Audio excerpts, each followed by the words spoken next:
The Marvelous Misadventures of Flapjack was certainly the most cartoon in the early 2000s. The series ran from 2008 to 2010 for a total of 3 seasons, and it follows the wacky antics of a young naive boy named Flapjack and a washed-up drunkard of a man named Captain Knuckles, with 2 apostrophes. Both live inside of a whale named Bubby, who is basically also Flapjack's legal guardian. The 3 of them live in Stormalong Harbor, which is less of a harbor and more of a giant pier surrounded on all sides by water that has a tiny town piled on top of it. If I could summarize this show in 3 words, I would say upsetting, hideous, and silly. The show was apparently marketed more towards a young male audience, although I definitely enjoyed catching it on TV when I was a kid. The art style is very grungy, the character designs are all extremely gnarled, and most of the show's topics are about pirating, sailing the 7 seas, adventuring around, being misogynistic, and collecting as many diseases as possible. So it definitely has something for everyone. Despite me watching this as a child, before I made this video, I could not tell you anything about any specific episode of this series. I remembered all of the characters, but I couldn't recall any specific plot. Here's an example of just how thin my memories of this show are. Take Candy Wife, for instance. Don't worry, you'll get context later. Just know that in this show, she's played off as an inanimate object that's revealed to sometimes move on her own. I could have sworn that there was a moment in one of these episodes where I distinctly have memories of Candy Wife whispering out loud. Like, I remember the sound of her voice and everything. But this memory that I have is wrong. For this video, I went through and I watched every episode of The Misadventures of Flapjack, and I'm going to force you to know about all of them. But this thing that I remembered never happened. Candy Wife only moves around and she never talks. So then where did I get that memory from? How come that's my only memory of this show and it's an incorrect one? Most people only remember the show for its particularly disgusting insert shots, kind of similar to SpongeBob's occasional overly detailed character paintings that are meant to purposely gross out the viewer and convey cursed emotions that otherwise cannot be animated in a simplified 2D manner. You've probably seen The Misadventures of Flapjack listed on YouTube videos named something like the top 10 most disturbing animated cartoon moments you've seen as a kid but no longer remember due to television censorship, but also because these clips are cursed and killed real people. Just don't fact check me on that. This is totally a creepypasta video. Basically, this series has some choice moments that have left a lot of people baffled. What most people might not realize is that despite Flapjack going down in history as like a mostly forgotten, barely beloved, occasionally mentioned series, some of the most notable people in the animated industry have worked on this show. I did some digging and I found some fascinating information that shows just how intertwined the animation industry was in the early 2000s. So here's a little breakdown of people who worked on this show. So, The Misadventures of Flapjack, can I just call it Mayoff? As in like M-A-O-F, like as a cool acronym name? You know what, I don't know why I'm asking for your opinion. I'm gonna call it Mayoff, and you can't stop me. This show, Mayoff, was created by Thurop Van Orman, I'm so sorry if that's wrong, who previously worked on The Powerpuff Girls, The Grim Adventures of Billy and Mandy, and after Mayoff, went on to work on Adventure Time. And get this, not only did Van Orman create the show, but he also voiced Flapjack the character because his intended voice actor never showed up to the recording. And that's not all, he also went on to voice Gideon Gleeful from Gravity Falls. These two are voiced by the same man. The creative director of Mayoff previously wrote and storyboarded for Phineas and Ferb and Camp Lazlo. And after Mayoff, he moved on to Adventure Time, regular show, and The Amazing World of Gumball. One of the writers and storyboarders of Mayoff, Patrick McHale, would move on to work on Adventure Time, and also literally created Over the Garden Wall. And that's not all. I watched the show's credits very carefully, and I saw 2 recurring names who were very familiar to me, and particularly screamed out to me, Alex Hirsch and Pendleton Ward, as in the Alex Hirsch that created Gravity Falls and the Pendleton Ward that created Adventure Time, and who apparently hopped onto Steven Universe and Bee and Puppy Cat at some point. I just want to say that we Gen Z kids were fed so well from 2000 to 2015. With a star-studded cast of writers, animators, and directors, today I want to comb through Mayoff and dissect it to figure out why it just didn't work as a series, when it very well could have. How can one series have so many notable people revolve through it, and yet it still goes down in history as a collective meh? Without further ado, let's get started. Mayoff has a total of 46 22-minute episodes that are separated into two 11-minute segments, with the exception of a couple of specials that run for the entire 22 minutes. Season 1 and 2 both have 20 episodes, and Season 3 only has 6, as Mayoff was cancelled due to it not properly reaching the intended target audience. There was an original pilot for the show that seems to have never aired, and it's classified as lost media. But there is an available clip of the trailer of the pilot that has a slightly off-character Flapjack, but mostly sticks to the show's typical plot of him becoming a true adventurer. With the pilot came a very short episode that was only aired in certain countries for whatever reason, possibly due to the fact that this episode in particular involves Flapjack trying to get access to Knuckles' toenails in order to build a ship out of toenails. So Flapjack feeds him Bubby's whale milk to get him to grow more. Just rancid. This one. Bubby, this time. Besides the pilot and the toenail episode, there were 5 shorts aired on TV before the show was picked up. The content of these shorts is mostly alright, nothing too absurd, and they do a really good job of setting the tone of the show. Even though these were aired 1 full year before the show began, the voice actors and character designs are all still the exact same between the airing of these mini episodes and the airing of the main series. Season 1.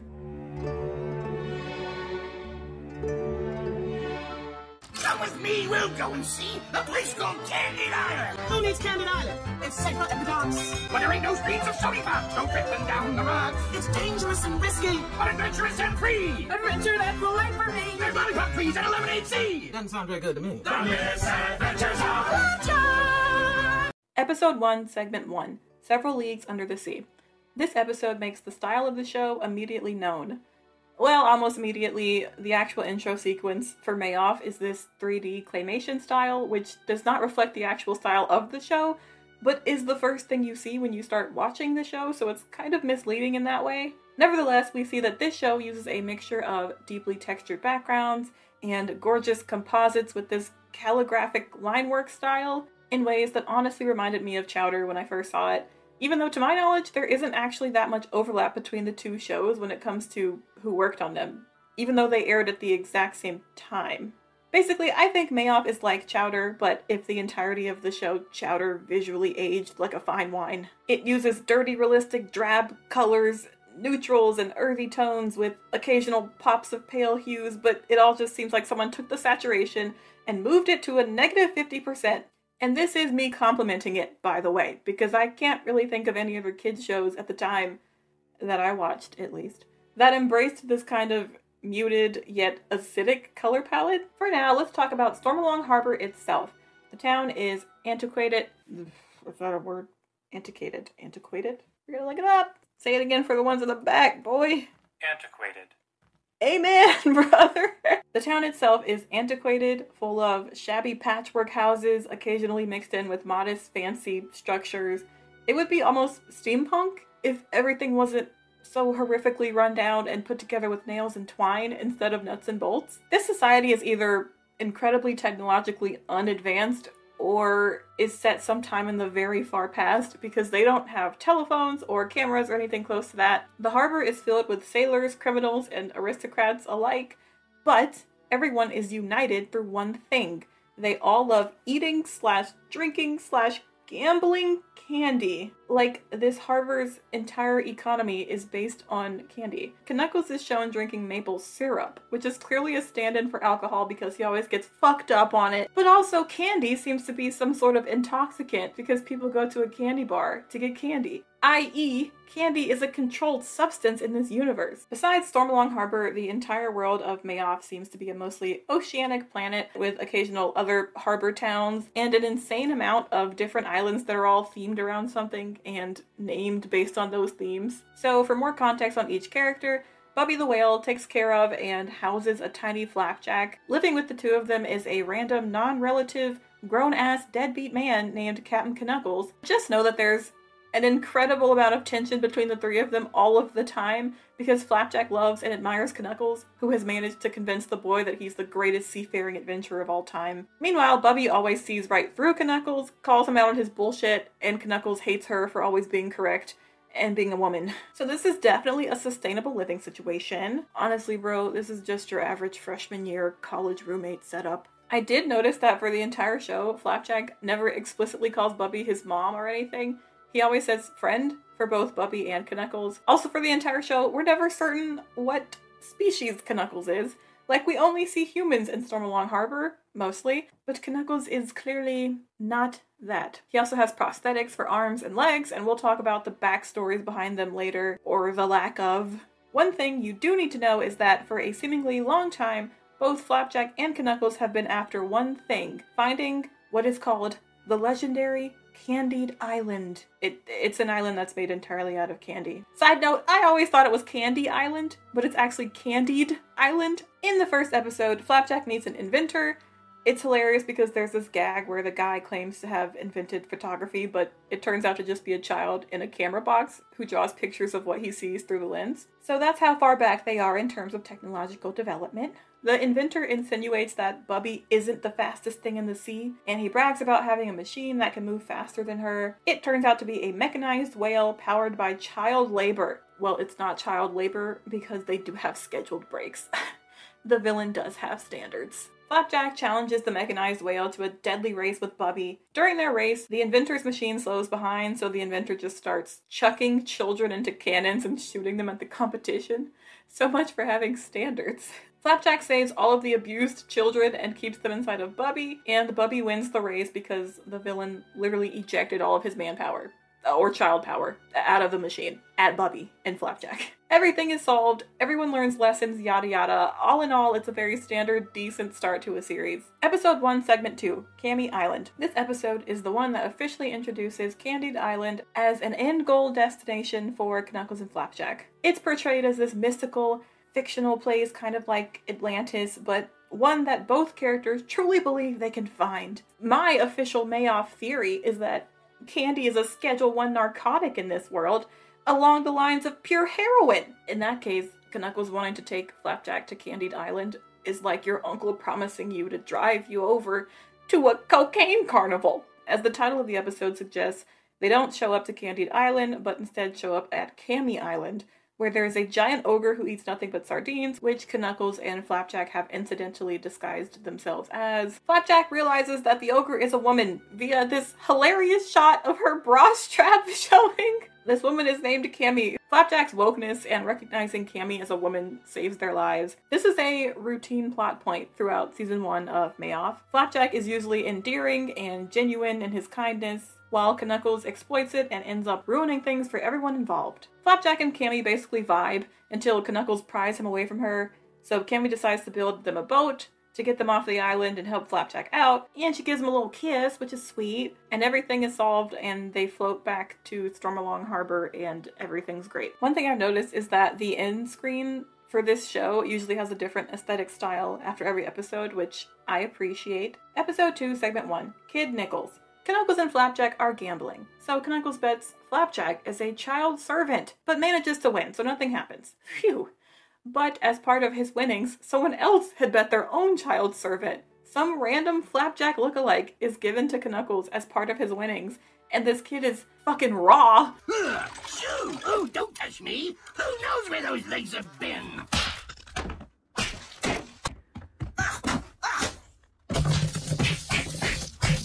He's called Kid Nickels and is basically Flapjack, but with a Knuckles nose and a big attitude. Knuckles instantly abandons Flapjack for Kid Nickels, so Bubby tries to find Flapjack a new mentor / role model. I honestly don't know why Bubby hasn't filed a restraining order against Knuckles, who is clearly not Flapjack's relative and has nothing to do with the child. Flapjack ends up apprenticing for a buff adventurer who turns out to be like a banker. He's trained on business and banking, I guess, and basically he becomes just a little a little polite guy. Like, look at him. Okay, so we see Knuckles walking into the bank to deposit candy before he encounters Flapjack at the bank working with his new role model. But here's the problem. Candy is not only a beverage slash food in this world now, but apparently a currency. So they eat their currency or they spend their sustenance. Knuckles sees Flapjack and turns out to be very miserable in his new life, so they make up. Flapjack wants to take Knuckles back, but Flapjack's new role model, Mr. Banker Guy, demands a duel, and Knuckles' body is just truly a sight to behold. The banker's body is truly a sight to behold. But before they can fight, Kid Nickels freaking robs the bank. Okay. Also, we need to just take a moment to appreciate some of the fascinating character designs in this show. That is all. Episode 2, Segment 2, The Sweet Life.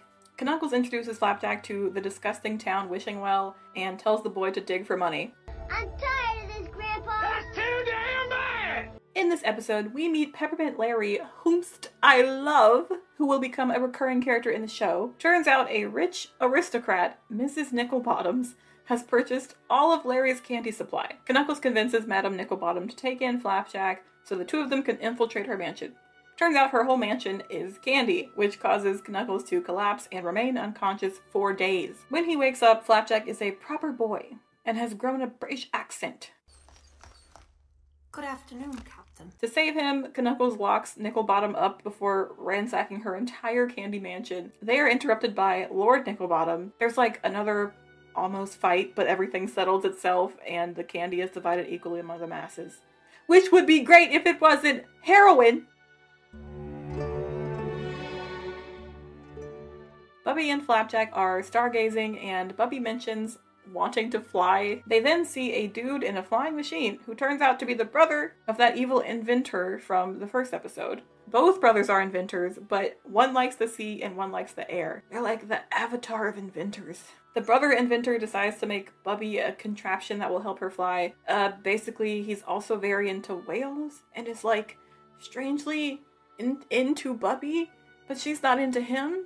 Which, understandable. The ship is ready to fly, and Flapjack starts singing while they have a montage. And I'll show you how to fly like a bird through the sky. Yeah. Of course, everything goes to hell, but it gets solved immediately. It's not a very standout episode, I'll be honest. Episode 3, Segment 2. That's a wrap. Flapjack and Knuckles go to the candy barrel, and the location for it seems to keep changing for some reason. We see Peppermint Larry again, and this is the reveal of his amazing candy wife. The candy she's composed of changes every so often, but the whole gag is that Larry treats her like a living, breathing organism, but she's always just dead silent in every scene. It's simultaneously terrifying and entertaining. Larry is a sad, sad man. Wait, that means his wife is made of cocaine, essentially. Oh no. Larry always refuses service to Flapjack and Knuckles on the basis that they're always too broke to afford candy. He sends them on a candy wrapper fetch quest around the harbor so he can wash old wrappers and reuse them to wrap new candy. Disgusting.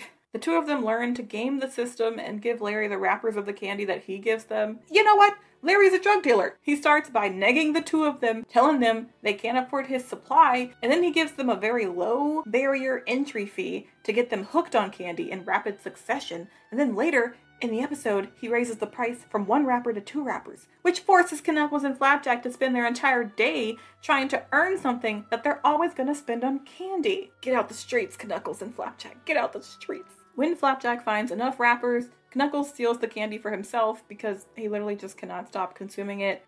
Bruh. Then Larry tells Flapjack to find a special candy wrapper with an X on it. When Knuckles goes back to the bar, he sees Larry in his office searching for Candied Island while talking to Candy Wife. Turns out Larry has actually been collecting candy wrappers because he's learned that they create a map that reveals the location of Candied Island. Before Knuckles can tell Flapjack, the boy ends up destroying the wrapper, and Knuckles tells him about the map piece, which is now in pieces. But honestly, they don't care. They just don't want anyone else to get to Candied Island before they do. So they cash in a fake version of the special candy wrapper to mislead Larry. Then we suddenly cut to Larry after he follows the new map he has.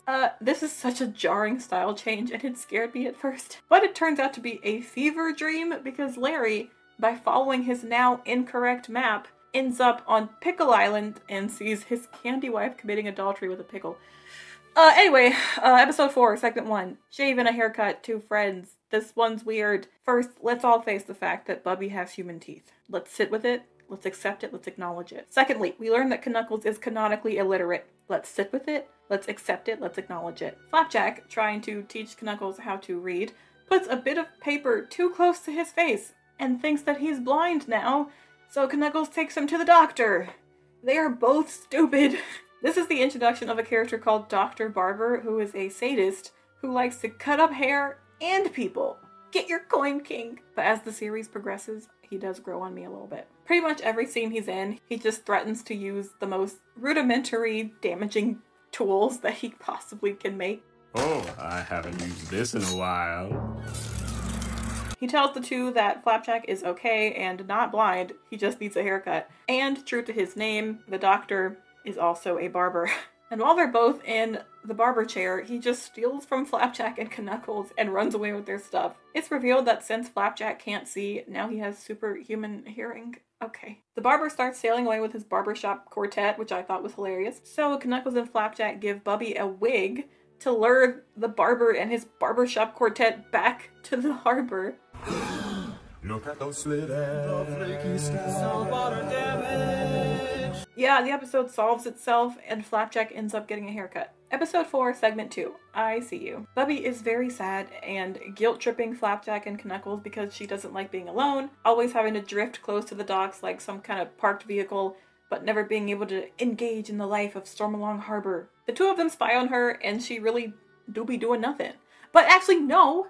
Bubby's been using an inflatable decoy while she goes out to do stuff. Turns out she is a voyeur who likes to spy through peepholes into other people's lives like it's some sort of free-form, previously known as ABC Family live drama reality TV content. In this scene, she's eavesdropping on Peppermint Larry, who is pleading to Candy Wife, begging her to forgive him for looking at a gingerbread woman. Flapjack confronts Bubby about her peeping, and she agrees that her habit is unhealthy. There's a moment where they go to the candy barrel, and Larry asks them for a candy-proof vest because he's terrified of his Candy Wife murdering him. In the candy barrel, they catch Bubby peeping again, so Flapjack has to tell her about her toxic traits. Flapjack has to pull all of the weight of this episode because Knuckles is so messed up on candy drugs to even physically hear Flapjack. At the end of the episode, Bubby promises to stop her peeping. Then it cuts to Larry and Candy Wife, who has roofied his strawberry syrup with pickle juice. What? Episode 5, segment 1, Schooled. Bubby randomly starts advocating for Flapjack's education, and she also gives Knuckles the thorough nagging he deserves. Knuckles, you are gonna take my baby to learning classes in the morning, or you can find yourself a new mouth to bum around in. So in this episode, Flapjack goes to school, and Knuckles immediately falls in love with the teacher of the schoolhouse, who is named Miss Leading. Knuckles is into it until he realizes that she has a husband. Then he just literally dips. But then he comes back when she mentions that she gives out candy as a treat for correct answers. So this teacher is giving out narcotics as rewards for kindergartners. These kids are running circles around Knuckles and he can barely keep up with the rigorous interrogation that are questions like these. This one is for Captain Knuckles. Show me the difference between your left and your right.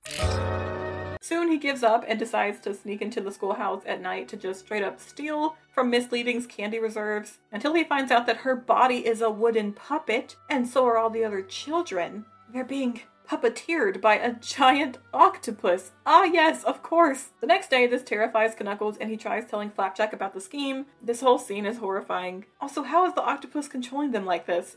The logistics don't make sense! Then after Knuckles says one smart thing, the octopus reveals itself as Miss Leading, so she was pretending to be a pretend woman just to get a grown-ass man to learn something. Episode 5, segment 2, Snarked. Everyone in Stormalong Harbor hides when a certain ship comes to town. Turns out the pirates on this ship do what's called snarking. Flapjack gets in with the snarkers and he and Knuckles are invited to the ship, which is littered with whale bones. That does not bode well for Bubby. The both of them are literally eating whale meat. Whale meat! But then they're thrown off the boat. They just got snarked, yo. Because apparently snarking is just when these sailors pretend to like you and then suddenly throw you off the boat. I guess it's like an epic dunk in the seafaring world. However, there's this scene where Bubby is gone and only bones are in her place. I'm literally shaking and crying right now. So Flapjack and Knuckles start chasing the Snark ship to find Bubby, because not only are these people Snarkers, they are clearly probably whalers as well. They keep exploring around, and the entire Snark ship is also filled with literal whale guts. This must be traumatizing for everyone. Turns out Bubby wasn't actually kidnapped. She was just at the whale salon, of course. In the end, these Snarks weren't whalers, but jailers. So they only keep human prisoners on the ship and not whales. But they still had to have been eating whales, right? Because the bones that Flapjack and Knuckles saw had to have been whale bones, right? But if they weren't whale bones, then what were they? And how does that explain the intestines and the meat? Oh dear God, they eat the prisoners. Episode 6, Segment 1, Footburn. Knuckles and Flapjack visit a 99-pence store that's on the dock. Inside the store is a candy aisle. So this store sells narcotics for mere pennies? Then why does Flapjack and Knuckles have to bother with the candy barrel? Either way, both of them still don't have any money, so they settle for eating from a barrel of expired candy. And somehow, this is not the problem. The problem is their feet start burning from the hot sun while they're eating out of the barrel. This episode goes on to be pure nonsense, but we do learn that the docks have a functioning trolley and railway system, but they don't even know what photographs are? Yeah, most of the imagery in this episode is repulsive. These claymation things are horrifying. All of the cutaway shots are nasty and evil. Just know that Flapjack and Knuckles get stuck on a trolley with an old woman. Flapjack is having a great time being kind and wholesome towards her, while Knuckles receives utter pain and suffering as he deserves. Episode 6, Segment 2, Handed Over. Knuckles tells Flapjack about how one of his feet was given to him by a mermaid princess. Okay, as for one of his hands, he got it while fighting a kraken. He claims that his other hand was taken when he was kidnapped by pirates, and apparently an artist carved him the hand from the wood of a Viking ship. A group of pirates overhears this and challenges Knuckles, and claims that he actually stole his hand from a man named Andrew. They demand that he restores what doesn't belong to him, and there's a line where Knuckles says, You're really gonna take her away from me? The hand I oiled every day? The hand I soiled every day? What the fuck? Andrew gives Knuckles 24 hours until they dismember him. Flapjack has no sympathy for Knuckles and calls him a dirty liar for telling him false, misleading stories. Knuckles then tells everybody the real story behind his lost hand. He was in his mom's kitchen and he put his hand in the garbage disposal, which is a barrel that has a hand crank. So he would have had to intentionally crank the lever to accidentally ruin his hand. Also, in his flashbacks, he has a human body, but still the same blue head. After the garbage disposal mishap, he sees a hand from a pawn shop, but then he carves his own hand after the image of the one in the pawn shop instead of bothering to buy it because he was too poor to buy a new hand. But then the hand that he carved out was for the wrong hand, so he cut off his good hand and then decided that he had to even it out. The amount of misdirects in this cartoon give me whiplash. Turns out Andrew's name is actually Anthony, so the hand that he thinks was his isn't his, and he finds his real hand. Anyway, things are easily settled, but in a way that's so convoluted that I can't bother recounting them. Episode 7, Segment 1, How the West Was Fun. Knuckles, today is Flapjack's birthday. Now wake up and teach him something adventure-y. It's Flapjack's birthday, and Bubby gives him a pencil as a gift. Sad. Stop! Now pay attention. They're so SpongeBob and Squidward coded. There's this horrifying moment with Flapjack's eyes. Knuckles tries to teach Flapjack about compasses, and so they decide to travel west, just to the west in general. But they keep getting warnings from every living creature to stop going west. What the fuck is this beast? Knuckles keeps pointing them west, and at this point they're running out of food and water and overall enthusiasm. Okay, so either maple syrup is alcohol, or it's straight up NyQuil, because Knuckles gets knocked TF out every time he freaking drinks it. The three of them get lost at sea, start hallucinating Candied Island, and the style is extremely trippy, but I kind of freaking love it. Bubby gets them back to Stormalong Harbor, and all is well. Episode 7, Segment 2. Knuckles is a filthy rat. Love the title of this one. Knuckles is in his full maple syrup addiction. Like, he barely even talks about candy anymore. He just chugs maple syrup. Candy was the gateway drug to maple syrup, a stronger, more controlled substance. Flapjack adopts a disgusting rat that he names Fleabag. But then he later changes the name to Knuckles. This is a health hazard. Whenever Flapjack is ridiculed by the townsfolk, his pet rat defends him by flicking fleas onto them and inflicting them with the plague. The actual Black Plague. It's directly explained by the song that plays over this montage. So I'm gonna put some fleas on you, and the fleas will have the plague, and they'll make you cough a lot. The depictions of the plague are fucking horrendous, by the way. Dr. Barber is having a great time, though, because he can conduct medical experiments on the sick and helpless now. We also learned in an earlier episode, in a throwaway line, that Dr. Barber feeds hair to some experiment he has under his barbershop. Flapjack is forced to give up the disease-ridden rat and ushers it to Plague Island. So apparently people get yeeted onto Quarantine Island and abandoned when they have a sickness? They use Flapjack's blood to create an antidote for the town, and all is well. Episode 8, Segment 1. Sitting Muscle. Knuckles is getting progressively worse. Like, he's such a deadbeat now in these episodes. Either passed out or completely wasted on maple syrup, which forces Flapjack to get up to random shenanigans until Knuckles wakes up. Knuckles and Flapjack go to the Storytellers Club, where grizzled sailors tell a bunch of stories of their exciting adventures. While one guy's telling his story, Knuckles recognizes a picture he draws of a certain place in the sea. It reminds Knuckles of what he calls his sitting muscle, basically his ass. Knuckles tells Flapjack a story about his ass and how he was fighting a sea monster when suddenly it sneezed, and it sneezed his ass off, so now they have to go recover it from that sea monster. The episodes of The Misadventures of Flapjack are so unpredictable that I can never guess where the plot is going. I keep writing down a bunch of unimportant details because I think the episodes are going to go one way when they really make a complete U-turn. You start watching an episode about Flapjack and Knuckles walking up to a storyteller's club, and so you're like, okay, this is going to be obviously an episode about them getting wrapped up into some fake stories that they make up to impress the storyteller's club dudes. But no, we gotta go find Knuckles' ass! Honestly, despite Knuckles' stories about his lost limbs, my real theory here is that Knuckles suffers from severe diabetes and has had extensive nerve damage that has led to the loss of his limbs, which wouldn't be unheard of in a town that probably suffers from scurvy and has a food source that is entirely sugar. Flapjack and Knuckles travel to this island of ice and see his butt trapped in a solid ice block. Knuckles tells the truth about how he lost his ass. He was on a boat with other sailors, and they harassed him to the point where they ripped his ass off to play fetch with it, and then kicked him off the ship. These sailors are hardcore, man. The two of them recover the merchandise, but they have to slide down a giant mountain to get off the island, which erodes Knuckles' ass back to nothingness. Episode 8, Segment 2. Not funny. When this episode opens, we see that Flapjack has tied Bubby's intestines into knots, and she's laughing about it. This cartoon is unhinged. He's apparently training for a knot festival coming up to town.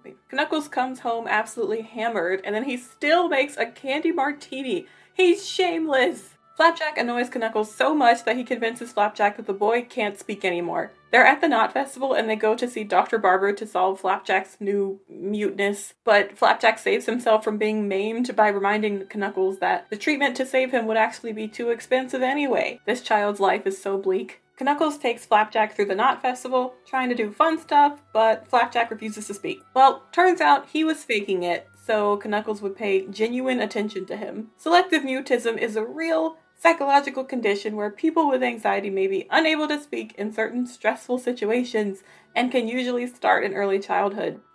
Stressful situations. Yeah, maybe like having a belligerently drunk father figure coming home every day and then hearing your mother figure get angry at him before they have a heated argument in front of you. That might trigger me too, Flapjack. Someone save this child. Episode 9, Segment 1. Looking for love in all the wrong barrels. Flapjack and Knuckles are at the candy barrel, and I love Peppermint Larry's voice acting. It's just so delightful. Please? Sorry, guys. Everybody knows you don't have any money. A grown-ass woman comes up to solicit Knuckles out of nowhere, and when he refuses, she then pivots to Flapjack and gives him a coin.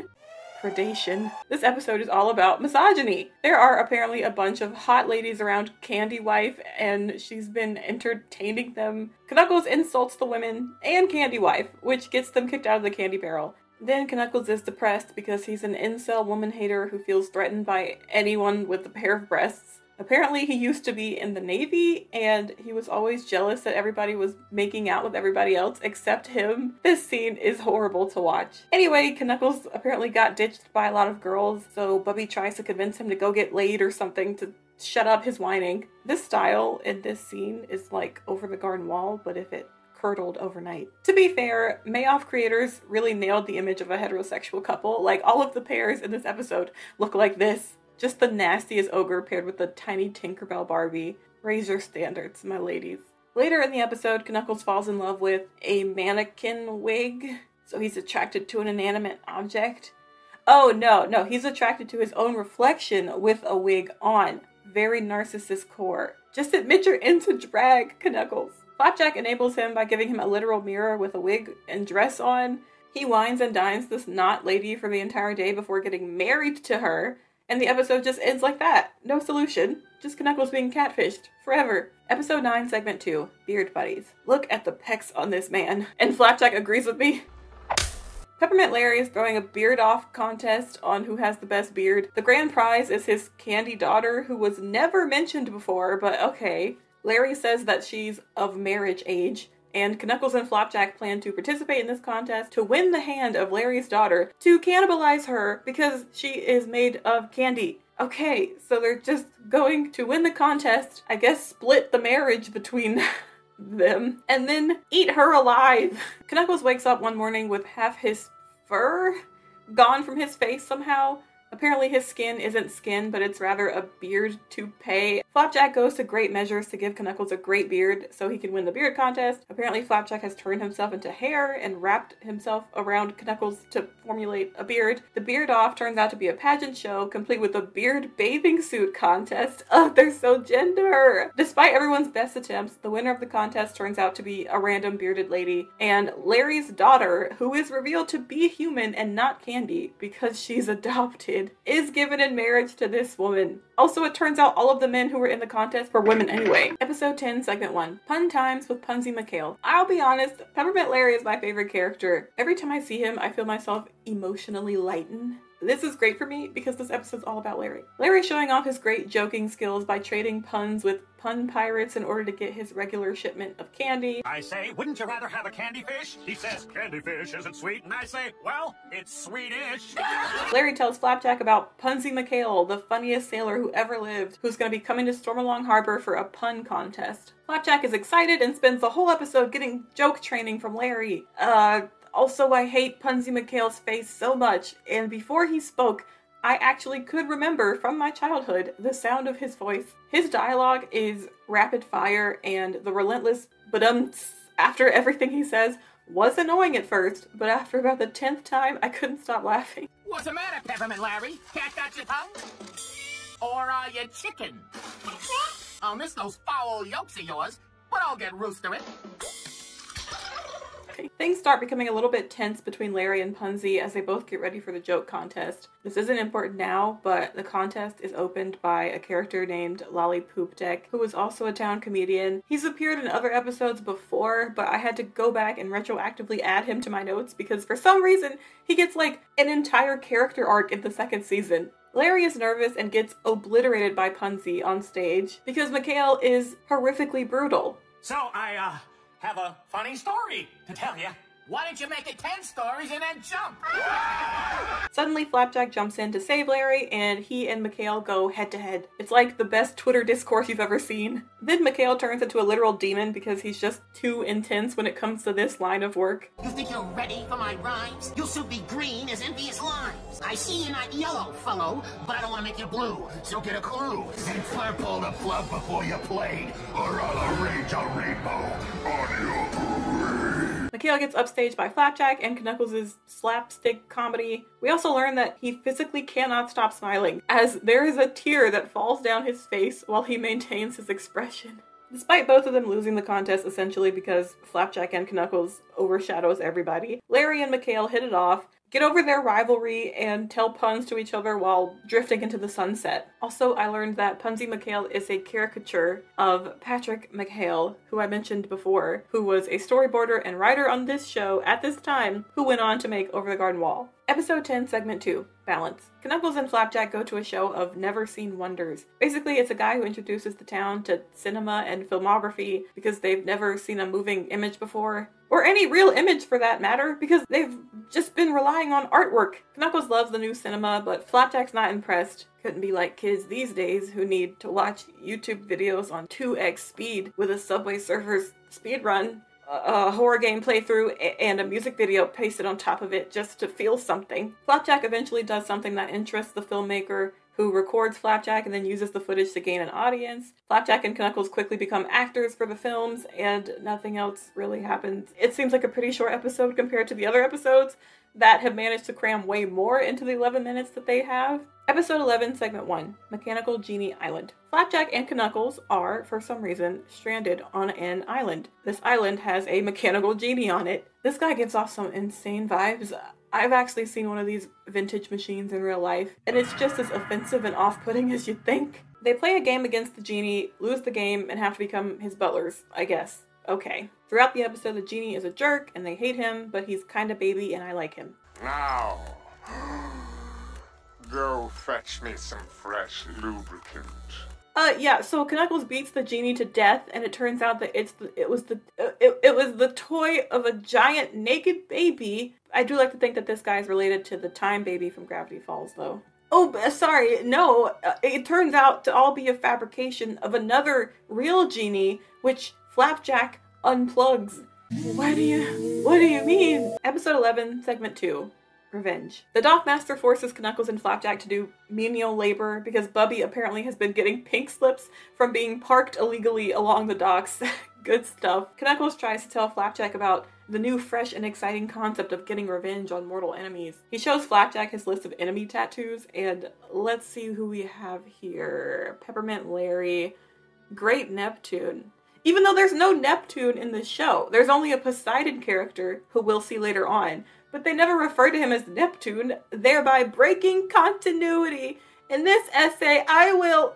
Also, he has puppies in general listed here, alongside Wet Willy and Crab Cakes. Flapjack goes through town to try and make enemies to fight to be a tough guy like his perfect father figure Knuckles. It always ends up going wrong because Flapjack is incapable of letting anyone down, so he has trouble making enemies. Episode 12, Segment 1. Oh brother. Knuckles doesn't want to hang out with Flapjack because he says he's too juvenile, so Flapjack's determined to find out how to get a child so he can become an adult for once. Once again, the direction of the plot just goes off the rails so quickly. Flapjack asks Bubby how he came to exist, and Bubby says Flapjack came from a bed of seaweed drifting in the sea, and that he was abandoned as a kid, and Bubby found him and took him in. So now Flapjack thinks all babies come from seaweed, so he finds a duck that's floating in some seaweed and grabs it and adopts it and steals Knuckles' body parts for the duck, including Knuckles' mucus, earwax, wooden fingers, toenails, a shirt, belly button lint, and his lips. This is an abomination. Surely he understands the difference between a duck and a person. He's not that young. The duck eventually flies away from him. It's at this moment where I truly start to regret getting in so deep with this series.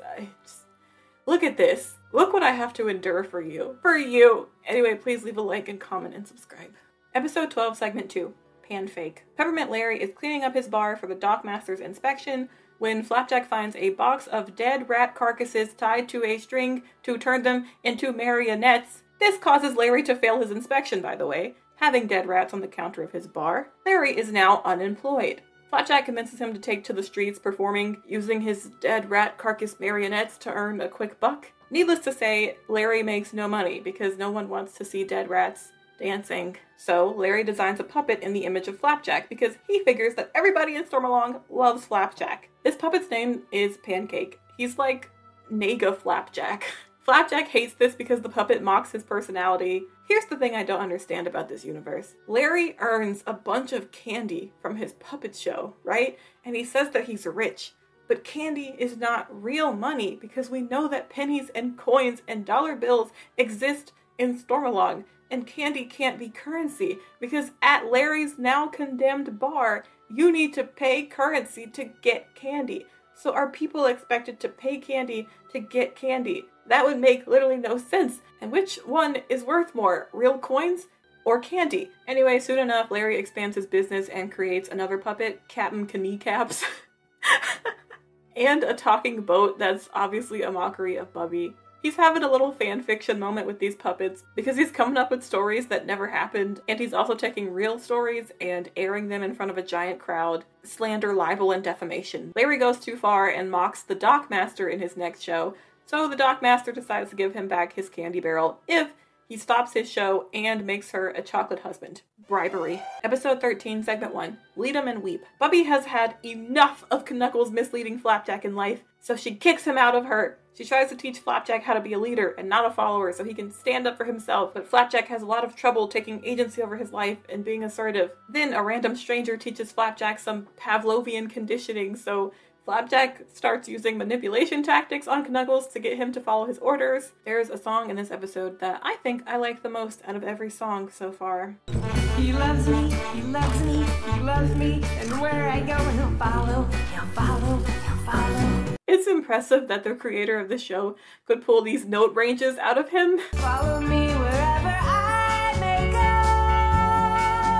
There isn't an ocean too deep. Remember that he's the one who voiced this child. But then Knuckles has been conditioned to the point where he's become an animal, he's rescued, and he gets like deconditioned, whatever, all is well. Episode 13, Segment 2, Sea Urchins. Knuckles and Flapjack go to what's called the bad side of town, which is rife with crime, violence, and thievery. Flapjack quickly falls into the wrong crowd, a gang of ne'er-do-well children called the Sea Urchins, who are out to get him after he calls them an insult that Knuckles teaches him. But then Flapjack realizes that these kids are just poor, down on their luck, and need a good meal, so he invites them to dinner that night. The Sea Urchins induct Flapjack and Knuckles into their gang, and immediately start making themselves at home inside of Bubby. The next morning, the gang kids have completely jacked everything they own, even Knuckles and Flapjack's tattoos that they gave them the night before. The two of them go to fight the Sea Urchins via dance battle, and this scene happens.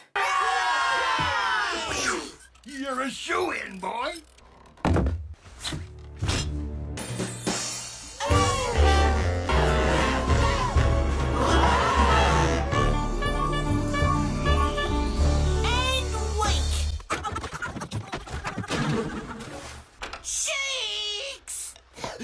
What happened, son? This is from dancing, isn't it? The Sea Urchins' fathers recognize Knuckles from his old gangster days and resolve the issue between them because they respected him, so everything is solved. Also, Bubby goes underwater for the first time on screen in this episode, and I was like, Bubby, no! Don't drown yourself! And then I stopped to realize that she is a whale, and she is equipped for this. Episode 14, Segment 1, Whale Times. Knuckles is a damn leech! Bubby feeds him, does his laundry, and houses him as if he's also a child. Despite being a grown man with all of his faculties intact, Bubby tells them to stop exploiting her, basically, and to start doing their own laundry. Flapjack agrees with this, while Knuckles continues to be an asshole about it. Maybe we should do something nice for her? Nice? Did I ever tell you about the time I did something nice? A pretty lady like you shouldn't be out in this weather without an umbrella. Here, take mine. Then randomly, Bubby runs into a giant-ass whale named Harvey who tries to pull some moves on her, and she's enjoying it, but Harvey is absolutely disgusting. I know I'm not a whale, but how would this be attractive in any way? Harvey immediately solicits Bubby for a sultry kiss, and she's still not very into it, but then she accepts it just because she's so extremely lonely. Wait, what the fuck? Bubby's getting it! Harvey! I told you. No, ma'am, you have a child and a man-child inside of you. Maybe wait until later for this stuff. Well, they did that. Oh, Harvey has now accidentally sucked up Flapjack and Knuckles into his mouth because of the wind tunnel vacuum that was created when he and Bubby were making out. Turns out Harvey gets around, and there are tons of other people who this has also happened to.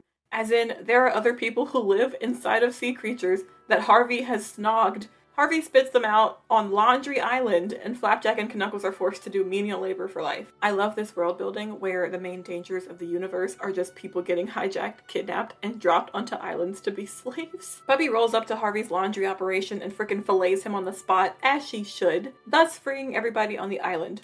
Episode 14, Segment 2. Candy Cruise Blues. There is a Candy Cruise ship, Steamliner, where you can eat candy, see candy, and just be around candy for the entire cruise. I love how this is a pirate world, yet there are still commercialized cruise ships. Flapjack has a ticket to the cruise, but Knuckles sneaks onto the ship by tying himself to the figurehead. In turn, he tosses the old figurehead into the sea, but there's suddenly a vague mention that messing with the figurehead of a ship is incredibly unlucky. So we learn that the figurehead of the ship was carved by the shipmaster in the image of Poseidon's daughter to appease the god Poseidon, who was pissed off one night and destroyed his ship. The shipmaster says if anything happens to that figurehead, Poseidon will kill them all. So yeah, after Knuckles tosses the figurehead out, Poseidon shows up, very unhappy, sees that Knuckles has replaced the normal statue, and demands that Knuckles gives him a living body part in repentance. Flapjack gives Poseidon a fake nose that looks like Knuckles' real nose, and then Poseidon eats it, and his tongue is a shark. Episode 15, Segment 1, Sea Legs. Flapjack and Bubby find a toned, sculpted,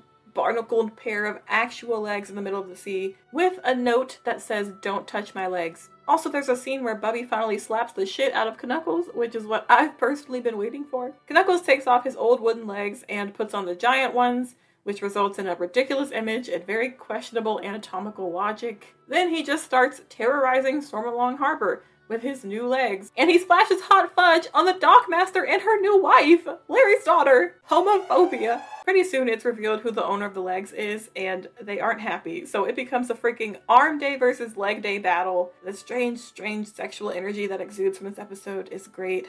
Episode 15, Segment 2. No syrup for old flapjacks. Apparently Flapjack got his name because a random man on the sea was making flapjacks in his boat, and Bubby realized that as a baby, he enjoyed flapjacks. Even though he's never actually eaten any, apparently, because Bubby finally gives him some flapjacks in this episode. Because Knuckles can't let anybody have fun, he forces Flapjack to first go on a very long journey to find some maple syrup before he'll allow the boy to even touch the pancakes. But like, we've established that maple syrup is a drug, similar to cough syrup, but it's still acceptable to put it on pancakes? Flapjack and Knuckles run into a maple syrup drug dealer who encourages them to go to the mysterious Maple Syrup Island. On the deserted and eerie island, the two find a cabin where there's an old pancake king named Lord Hotcakes, the last person alive on the island. Hotcakes tells them that the syrup dried up due to the green fog that's on the island. At this point, Flapjack's flapjacks are molded and rubbery and cold and disgusting, but he's still powering on, trying to find some authentic syrup before he'll allow himself to eat it. They do a bunch of quests, fix the syrup issue, and pour syrup on Flapjack's flapjacks. At this point, it's literally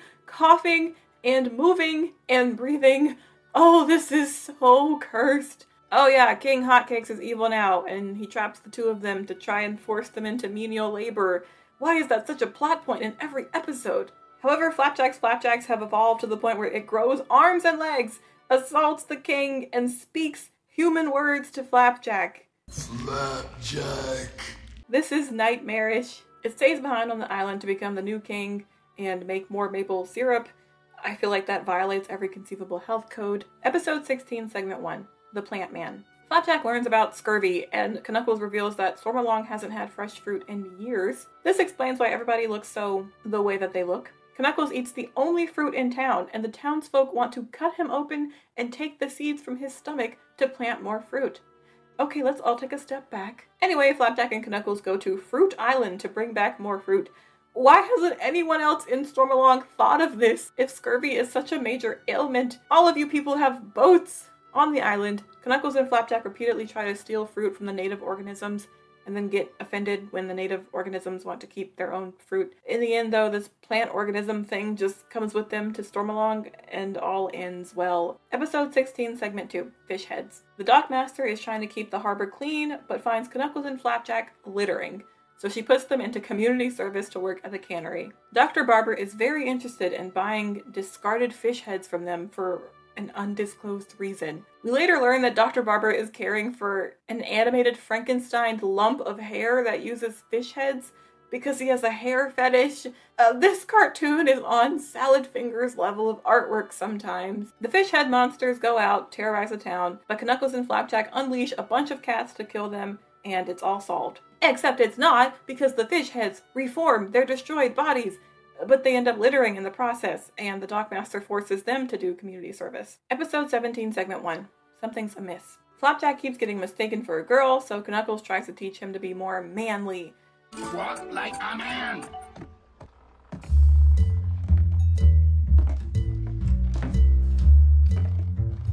Yeah, it's one of those episodes. A random sailor thinks Knuckles has dressed up a girl as a boy and is ready to fist fight Knuckles over this.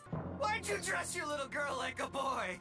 Bigoted. Basically, this episode has the same plot as any stupid fucking episode that manages to collect every phobia under the sun. It's all very sexist, homophobic, transphobic, things that are mocked or played off as being purely comedic, which implicitly reinforces what the show thinks normal should be. Flapjack literally undergoes vocal surgery to fix his girly voice, but it makes him sound worse, so then he goes back under the knife to fix it. Nothing was changed, and everyone's just a little bit worse for it. Episode 17, Segment 2. Gone Wishin'. Knuckles is being chased by pissed off merfolk after stealing the heart of their queen mermaid. He says, "We can wish for that thing we've always wanted," to Flapjack, and Flapjack apparently wants to fuse with Knuckles. Baffling imagery. No, for the entire episode, the two of them play around with the mermaid heart because it can grant wishes via pieces of candy. What they don't know is that every time they make a dumb wish, the queen mermaid gets older and older and starts decaying. Flapjack realizes this too late and tries to warn Knuckles, who absolutely doesn't give a shit, and goes on to knowingly murder the Queen Mermaid. I fucking hate him! I know he runs into misfortune in every episode, but it's not enough for me. I need to see him in purgatory, getting perpetually tormented. The Queen Mermaid dies on screen, but she turns into a beautiful angel, or sky maid, and everything's fine, apparently. Even though the two of them gained something from a mermaid's intense pain and suffering, it all turns out to be fine. So the suffering of a woman is ultimately permissible because even if she dies, she'll get sent to heaven. What the hell did this even teach us? Episode 18, Segment 1. Love Bugs.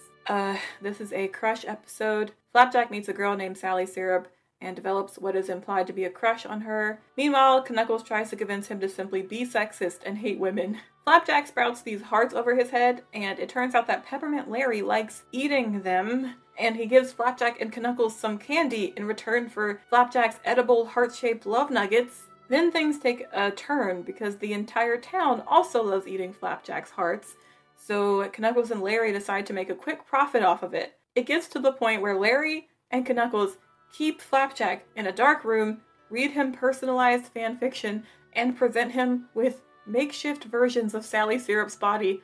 Also, Flapjack can squeeze out some more love flotsam for Larry to eat. This is fucked! They have fully monetized Flapjack's bodily byproducts at this point, and the people are loving it. Meanwhile, Flapjack is getting physically ill and stops producing the hearts, so Larry and Knuckles arranges a dinner between the two of these children. Flapjack tells Sally that the adults are harvesting his love, and after she thoroughly rejects him first, she does help him escape.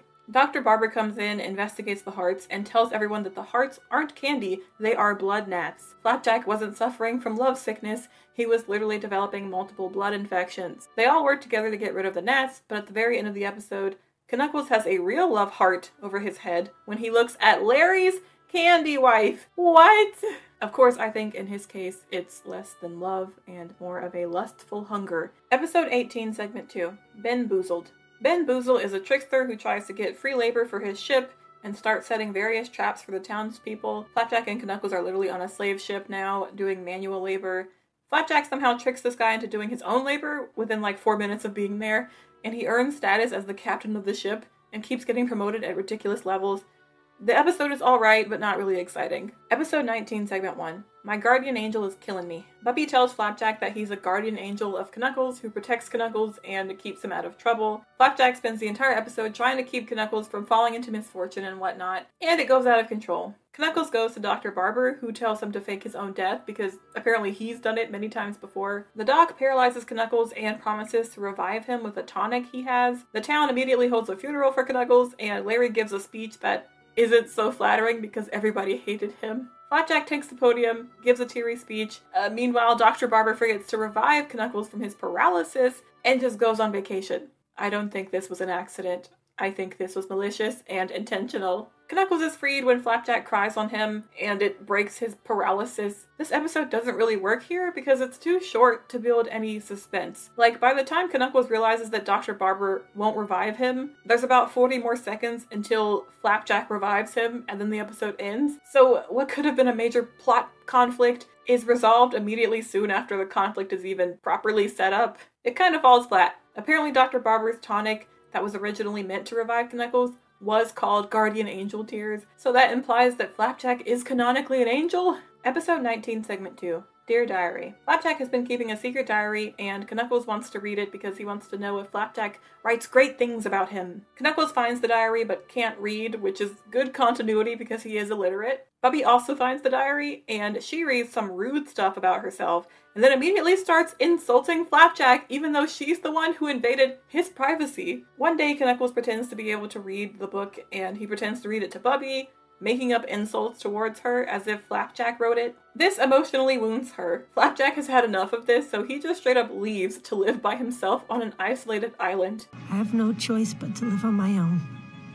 But baby! Like a hermit! He lives on this island for years, apparently. Bubby and Knuckles find him, and they all make up. Episode 20, Segment 1. Diamonds in the Stuff. Knuckles and Flapjack run into a rich little asshole kid named something Tittering. He takes them to his manor and shows them where his family dumps diamonds into the sewers because they do it for fun. That's how rich they are. For an even bigger flex, he eats a diamond ring in front of them. Flapjack is angry for being poor and wants to try stealing diamonds from the sewers under the Tittering mansion. He and Knuckles find the sewer diamonds, but the pieces are actually rock salt, and the kid is actually the nephew of the dockmaster and has been pretending to be rich. Also, they're all put into ghost prison. I won't elaborate further. Episode 20, Segment 2. Tee-hee Tummy Tums. This episode is top tier golden. 20 out of 10. Is probably the only episode of Mayoff where I approached a rate of approximately 10 microlaughs per second. You know that thing where you exhale out of your nose? Yeah, that was what I was doing for this entire episode. Knuckles tells Flapjack about a bowl on the docks where if you put a piece of candy in it, shortly it will be replaced with a comb.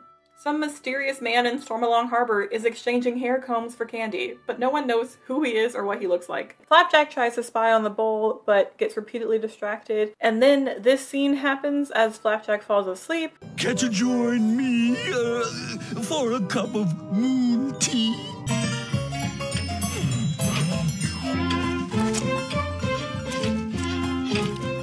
You'll need it to get the bugs out of your hair.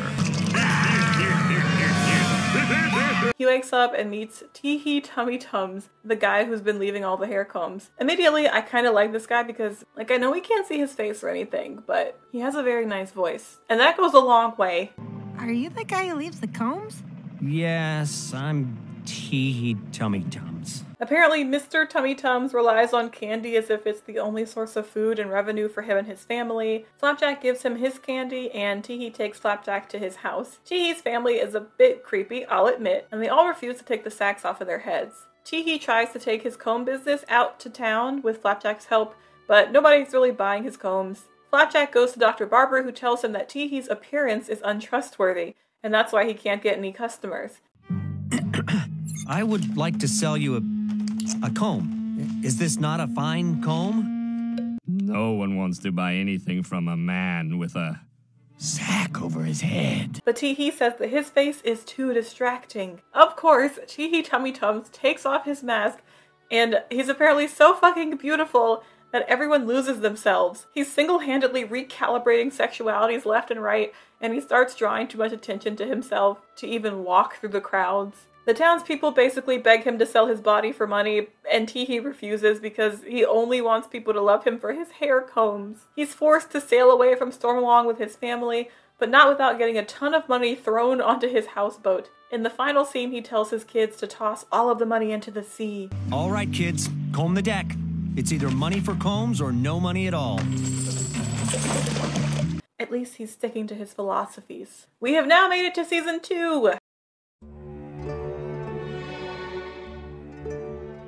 In this season, some episodes start to feel like they've already been done before, but one thing this season does really well is start to develop its recurring secondary characters more. We see a ton of Peppermint Larry, Candy Wife, Dr. Barber, and the Dock Master. I personally like this because even halfway through the first season of the show, I was getting tired of the same dynamic between Flapjack, Knuckles, and Bubby. Having secondary characters leading some of the episodes does give the viewer a good break from having to stomach some of the shit Knuckles says. Episode 1, Segment 1. Jar She Blows. Flapjack gets stuck in a jar. That's the whole episode. Also, the jar that Flapjack gets stuck in says it's property of Candied Island. If that stamp is authentic, it is confirmed that the island does exist and that it has an economical import-export system. While in his jar, Flapjack lands on an island full of fake genies, don't ask, and they send him floating on the sea because they reason that the jar will float back to Candied Island because it's property of Candied Island. And apparently it does, because Flapjack wakes up in a jar refilled with candy that's been shipped back to Stormalong. So not only has Flapjack unconsciously been to Candied Island, but someone at Candied Island saw a child in a jar and just went along on their merry way and dumped a bunch of candy on top of him and shipped him back out. The poor baby. Episode 1, Segment 2. Behind the Curtain. Flapjack and Knuckles break into the Dock Master's house to steal Knuckles' tickets to avoid paying fines. Turns out the Dockhead has been keeping a voodoo doll of Knuckles. In this episode, they call it a doo-doo doll because whatever the Dockhead do to the doll, it do to me. Flapjack and Knuckles have to keep running around this lady's house trying not to get killed by her, and they hide in her bathtub, and hey yo, what is she doing in this bathroom scene?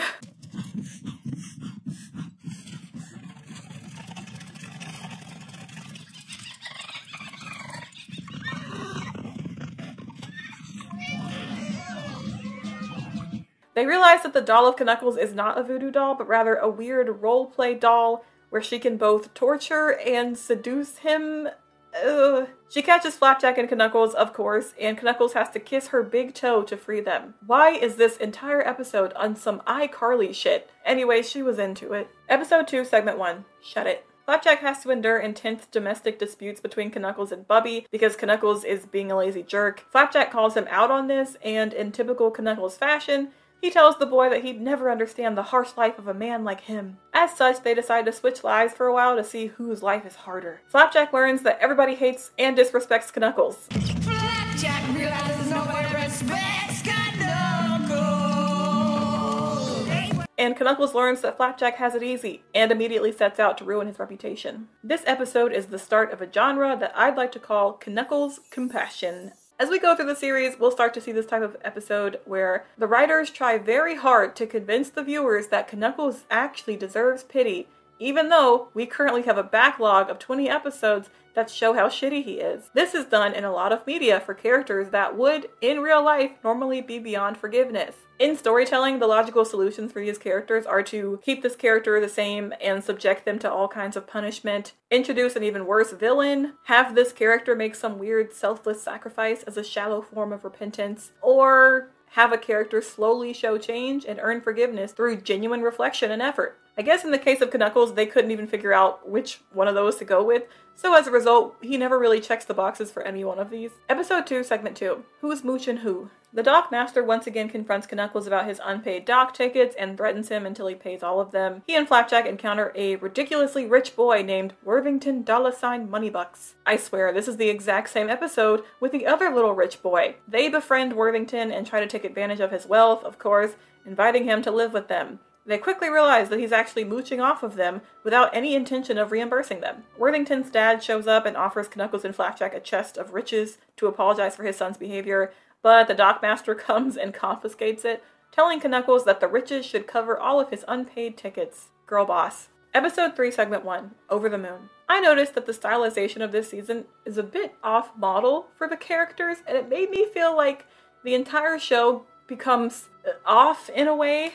Bubby, Flapjack, and Knuckles are in the epic throes of battle against 8-Armed Willy, this recurring octopus enemy that keeps popping up in the series. They're going so fast that Bubby hits the moon, and Knuckles and Flapjack fly onto the moon. Knuckles realizes that no one has colonized the moon yet, so he names himself as king and gives Flapjack the title of Servant Boy. In a very Chowder-like move, the moon is a real living creature that has a face and a personality, and it informs Knuckles that Poseidon is actually the king of the moon. Still, Knuckles pressures the moon into changing its course and taking them to Candied Island. Along the way, the moon realizes it's lost and has been wandering around so low that it causes massive tsunamis. Poseidon shows up in all his thick zaddy glory.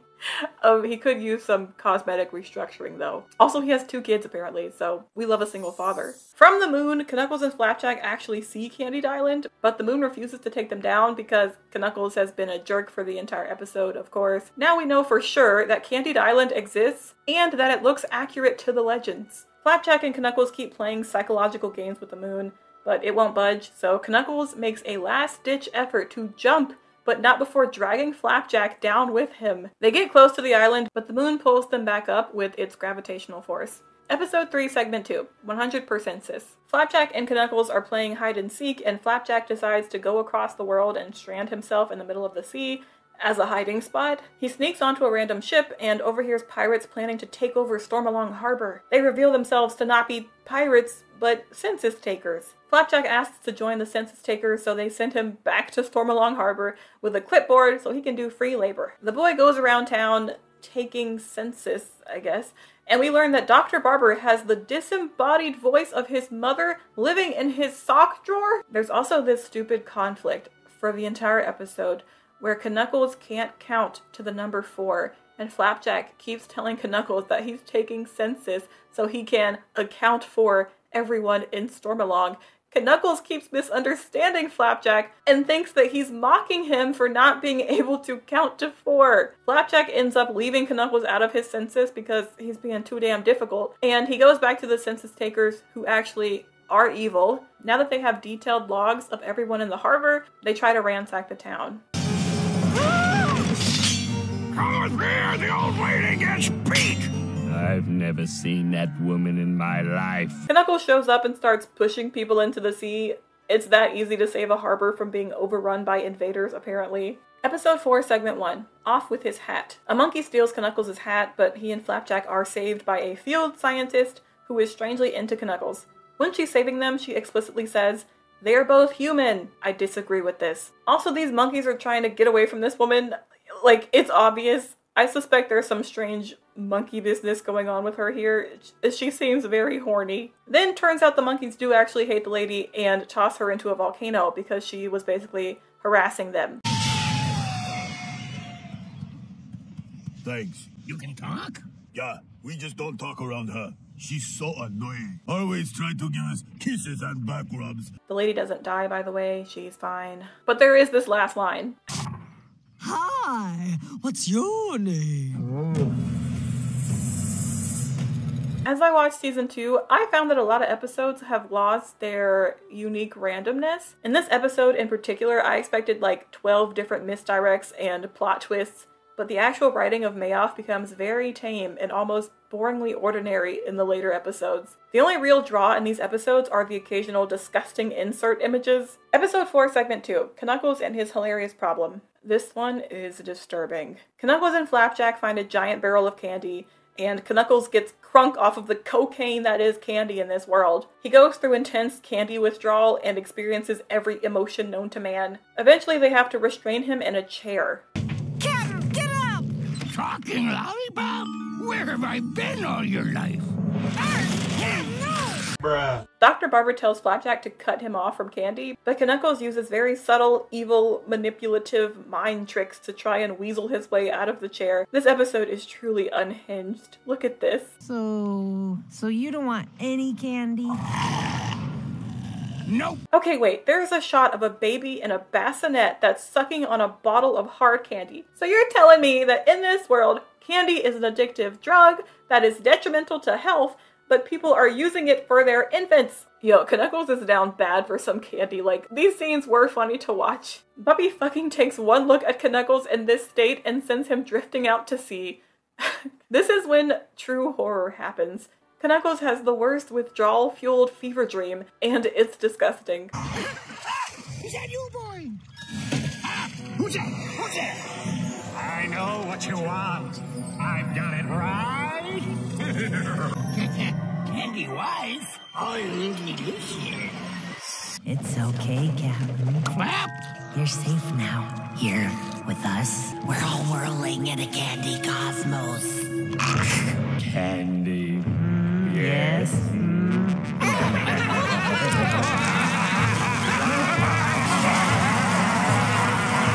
We're having fun here. You've probably seen this scene on the many compilations of nightmarish moments of Mayoff.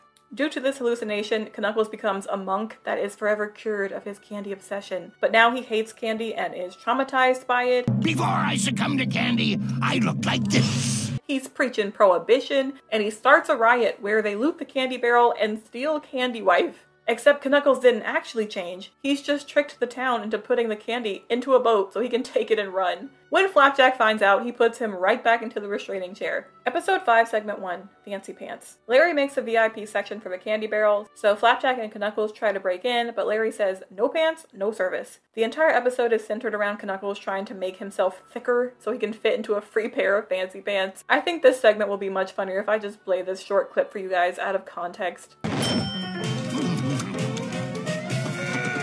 You're gonna have to shove it in. Episode 5, Segment 2, Cuddle Trouble. Knuckles tells Flapjack that real manly adventurers should never be cute or cuddly. During the episode, Knuckles keeps waking up to discover that Flapjack has been cuddling things in his sleep. Everyone in town learns about this and makes fun of Flapjack and starts calling him Cuddler like it's some sort of slur. Wow, it's so metaphor. Turns out Knuckles has been waking up in the middle of the night and framing Flapjack as a cuddler because Knuckles is the one who actually secretly cuddles when he sleeps. So he's a closeted cuddler and feels the need to berate others for something he's too ashamed to admit. What? Episode 6, Segment 1. Who's that man in the mirror? Knuckles gets his portrait painted and experiences intense body image shame for the entire episode because people keep thinking he's a pregnant woman. Knuckles goes on a crash diet of diet maple syrup? If maple syrup is a drug, then is this like when people used to take speed for weight loss? Some interesting shenanigans happen. Hello?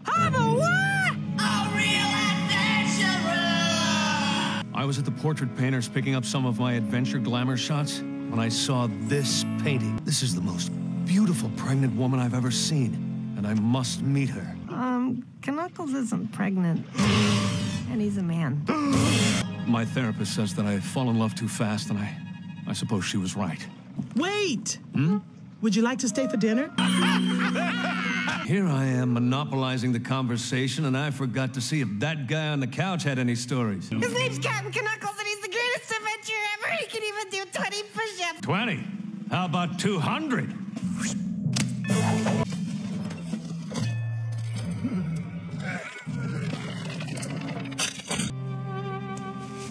Want to get out of here? And Flapjack ends up running off with a hot-ass adventurer dude who eventually asks him to set sail with him. So, Flapjack, we've been spending a lot of time together lately. Well, there's something I want to ask you.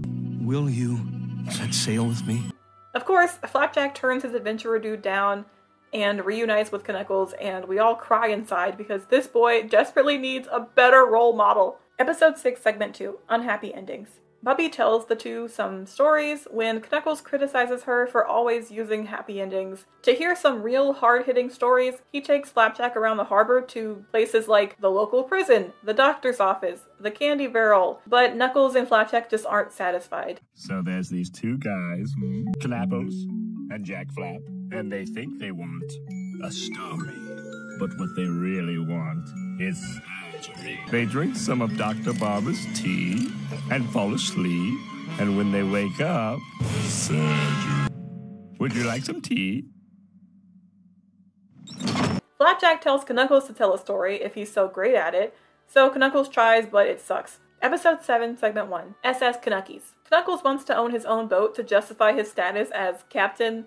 There's nothing particularly interesting about this episode, except it's another episode where Knuckles obtains an item that turns out to be the possession of an evil, dangerous pirate who sets out to kill him for it. This plot has been in an episode before with Knuckles' hands, and this plot will be repeated again later in the series. Episode 7, Segment 2, Candy Casanova. Candy Larry has to leave town for work and asks Flapjack to babysit Candy Wife and dust her twice a day. Look at this little guy! Knuckles tells Flapjack that it's cringe to be kind to a woman and that Candy Wife is strange and off-putting because she's made of candy. Basically, racial discrimination. I feel so bad for Candy Wife. Like, as her husband, Larry hasn't even bothered to give her a name. The men in town just call her Candy Wife and project any emotion onto her, even though she can't speak. She's created from things that are consumed. and she exists to reflect the inner workings of the men around her. She can't move, she isn't listened to, and she barely has her own agency over her life. She's hollow. She's a corpse made of the very thing that Stormalong men lust after, and yet to them, that makes her the very definition of grotesque. She is everything that men want, and that simultaneously makes her something that men hate. She is a symbol of their greed, and one that stares them vacantly in the face. Anyway, Knuckles starts straight up bullying Candy Wife, even going so far as to dump a bucket of pickle juice over her head, Carrie style. Obviously, Knuckles has only been aggressive towards Candy Wife so he can sneak in and steal her away in the middle of the night, under Flapjack's watch. But she's married to Peppermint Larry! It scares me to think of what he'll do to her. Larry comes back and Knuckles immediately returns Candy Wife because she punched him in the face. Episode 8, Segment 1, Down with the Ship. Knuckles and Bubby get into an argument about his status as a captain, so they try to go and find his captain's license. This episode is boring because we've done this same premise like 12 times, trying to confirm something about a specific aspect of Knuckles' mysterious past, which always ends up being way less glamorous than the stories he tells Flapjack. It's overdone. Episode 8, Segment 2, Willy. This is the first episode that actually acknowledges past episodes and maintains continuity. Interesting. This kid, he's no adventurer. I am too an adventurer! I've recently overcome cuddling, I've recently got stuck in a candy jar. Flapjack is being publicly ridiculed for some reason, and so he boasts about how he vows to capture 8-Armed Willy, or else he'll stop being an adventurer forever. Anyway, everything works out, whatever. The writing is just kind of bland for me now. Once again, we've lost that unique randomness that used to be present in season 1 of the show. And by now, I've also lost interest in the visuals or any attempt to make the show funny because nothing is really standing out to me. We are wading through a good content recession right now. Episode 9, Segment 2, Bubby's tummy ache. Bubby has a tummy ache. It's pretty explanatory. Actually, it's not. Flapjack has to go all the way into Bubby's bowels, and at this point, seagulls are literally pecking at her because she's a near-dead whale. That's how much it hurts. Flapjack finds an entire woman in Bubby's stomach, back from when she ate a bunch of pies and then swallowed a woman with the pies. The woman has been knitting and sticking her knitting needles into Bubby's stomach, and has been baking pies out of the leftover food Bubby digests. There are no words for this. Episode 9, Segment 2, Mind the Store, Don't Look in the Drawer. Dr. Barber has to leave town, and he asks Knuckles and Flapjack to watch his barber shop / doctor's office. He carefully instructs them to never look in the top drawer of his dresser, which I assume is the drawer that his mother lives in, as we saw in a previous episode. Flapjack and Knuckles take over his official practice without any licensing whatsoever. Flapjack is trying to stay focused in his new role, but they're both extremely curious as to what's in the drawer. Yeah, Dr. Barber's mom is inside the drawer. Or she is the drawer. It's never really fully explained. Mother, you're awake. Don't shut me when I'm talking to you! Mother, what did I miss? I opened the drawer. What's inside? Doc Barber's mother. That's really weird. Episode 10, Segment 1, Please Retire. This is a strangely meta episode where apparently there's a live laugh track of children reacting to every joke. It's also interspersed with live vintage footage of children. Even if it's done as a satirical bit, it's very suddenly out of style for the show, and honestly really fucking creepy.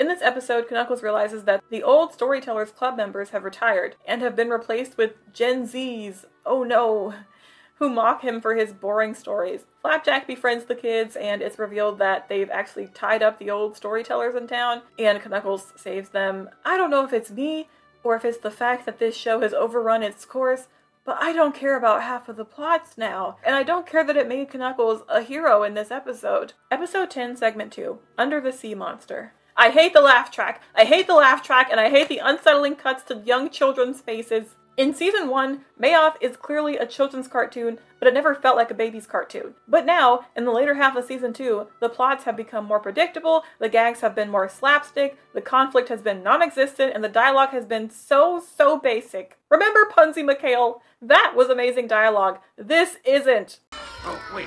Is, Lion the one where you lie? Oh, yeah. Well, then it is called Lion. Watch out behind you, Knuckles. There's a sea monster. A sea monster?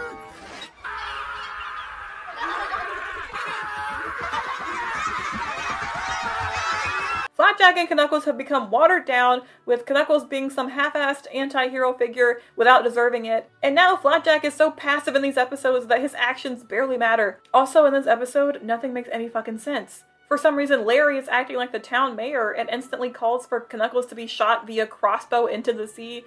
I won't bother explaining why. But like, Larry has no political pull in Stormalong Harbor. The dockhead is the one who calls the shots. And Larry has previously been at the mercy of the dockhead's authority. So why are they suddenly acting like the only real characters who matter now are the 5 recurring side characters? Where is the accurate socio-political structure of Stormalong Harbor? Episode 11, Segment 1. Flapjack goes to a party. Bubby forces Flapjack to make friends that are actually his age and not some random middle-aged man who has no relation to him. Flapjack gets invited to a birthday party and goes. He immediately gets bullied but successfully captures the hearts of the other kids by telling stories. We've all been there. For those of us who weren't popular or attractive in school, we were all instead forced to grow robust personalities to survive. There's an ecological niche for everybody. The kids make fun of the fact that Flapjack associates with Knuckles and Bubby, but Flapjack, of course, proudly claims them as his family at the end of the episode. Everything's well, the end. Episode 11, Segment 2. Rai-Ravru.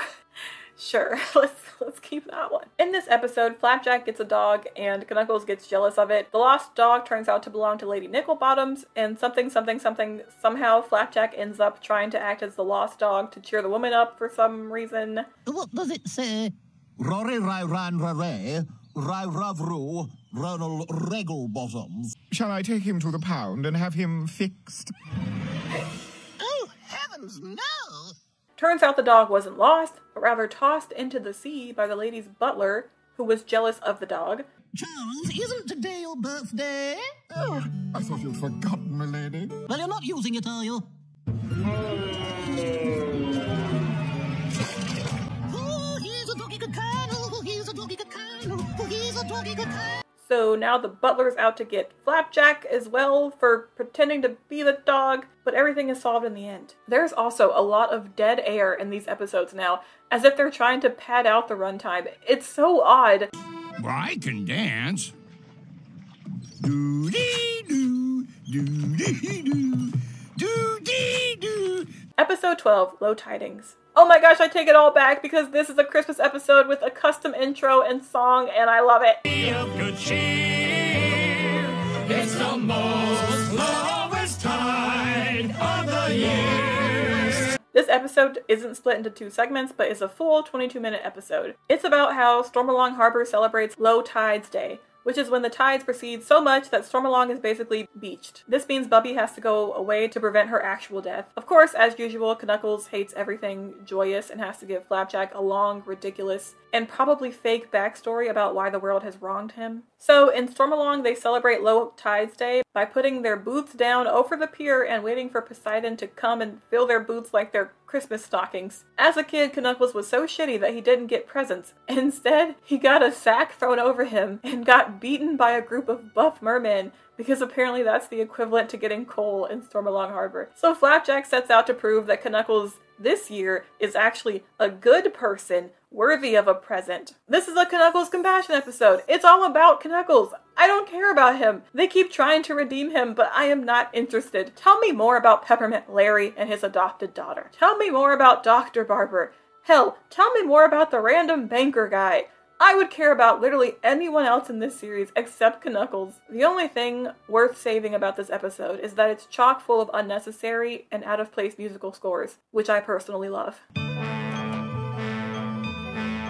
What goes on up there? Joy to the world is good. If you're doing what you should. The ocean floor's gigantic rocks, don't panic, let's go. Okay, what the fuck happened to Poseidon? Cause that's not my Poseidon. It's like a real man spray painted blue and covered in glitter. Who did this? They massacred my boy! Episode 13, Segment 1. Come home, Captain. Bubby and Knuckles get into another domestic dispute, and so Knuckles finally packs his bags and takes his sorry misogynistic ass far away, and Bubby doesn't blink once. Neither do I. Scenes like this legitimately upset me, because how come Bubby's voice actor gave 110% of her soul into every single one of her lines? You're the only disgusting thing in here, so clean it up. I'll do it later. That's the 10th later this week. What? You been keeping track now? What other choice do I have? Like, the woman sounds genuinely in distress. Now that he's homeless, Knuckles is living in a box next to the candy barrel, and he has still chosen to drill a peephole so he can stare at Candy Wife. It's moments like these, Knuckles. Moments like these! Also, the episode contains clear metaphors for a divorce. People around town keep trying to talk to Flapjack like he's the child of a recent separation, and even Knuckles keeps giving him candy to get him to stop being sad. But then pretty soon Flapjack uses this to exploit the townspeople to take pity on him and give him candy, which is very out of character for him. Damn, why does Sailor smack the shit out of Knuckles with no prompting? Can you help out a sad sailor? Sure. Here you go. Grow up! Knuckles lasts approximately 48 hours without Bubby and comes limping back to her with his mangy tail between his legs. Episode 13, Segment 2, Fastest Man Alive. I'll be honest, I dissociated through this entire 11-minute episode. I think a police officer invents the bicycle and abuses his power now that he can arrest people at a faster rate since he can move faster because of the bicycle. Yeah. Episode 14, Segment 1, Oh You Animal. Frickin' Child Protection Services comes and takes Flapjack away from Bubby and puts him into a foster home. Knuckles is too drunk and unconscious to care. Meanwhile, Bubby's voice actor is given a damn performance along the lines of The Color Purple. No, wait! Please don't take him away! Don't take my baby! No, not my baby! Turns out the entirety of the foster home / orphanage is that it's filled with grown-ass men who are posing as young boys to try and get adopted by rich parents.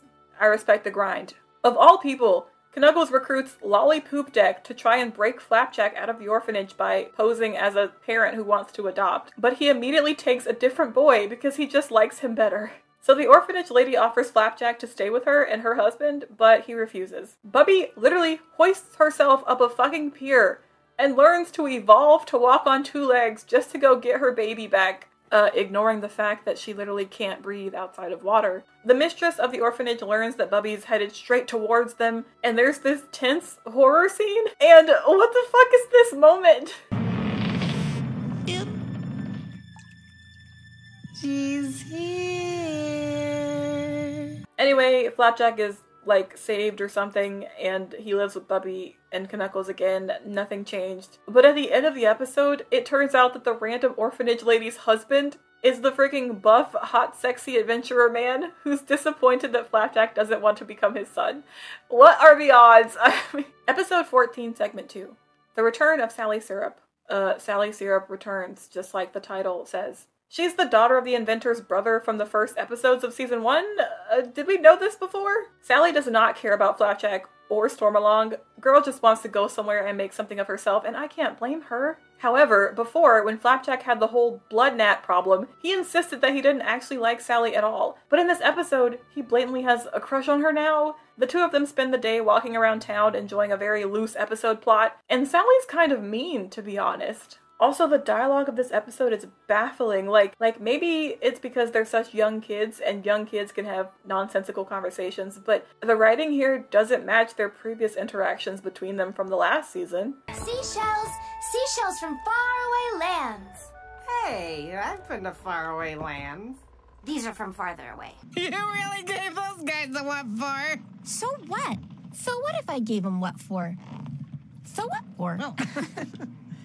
Hey, Flapjack, what's an ironing board? Episode 15, Segment 1, Lazy Bones. People in Stormalong have been asking Knuckles to do stuff, and he hasn't done it. Larry asked Knuckles to pick up Candy Wife from the train station, and he never did. So there's this shot of Candy Wife, who has been eviscerated. Save her! At some point in the episode, Knuckles wins a lazy contest, which encourages the entire town to be lazy. Particularly only the men, who were all in their underwear for some reason. The man who lost the lazy contest to Knuckles manages to passively kidnap Flapjack by mildly telling the boy that he's been kidnapped. He makes a reappearance later in the episode when he's turned Flapjack into a chair for himself, basically. Knuckles, how do you like my new chair? I call it the Lazy Boy. A lazy fight ensues, which was a very disturbing sight to behold. Pretty much nothing gets solved. My question is, where are the women of Stormalong? I like to think that they're having a tea party away from all this nonsense. Neither of you deserves that belt. There's only one person in Stormalong who never does anything.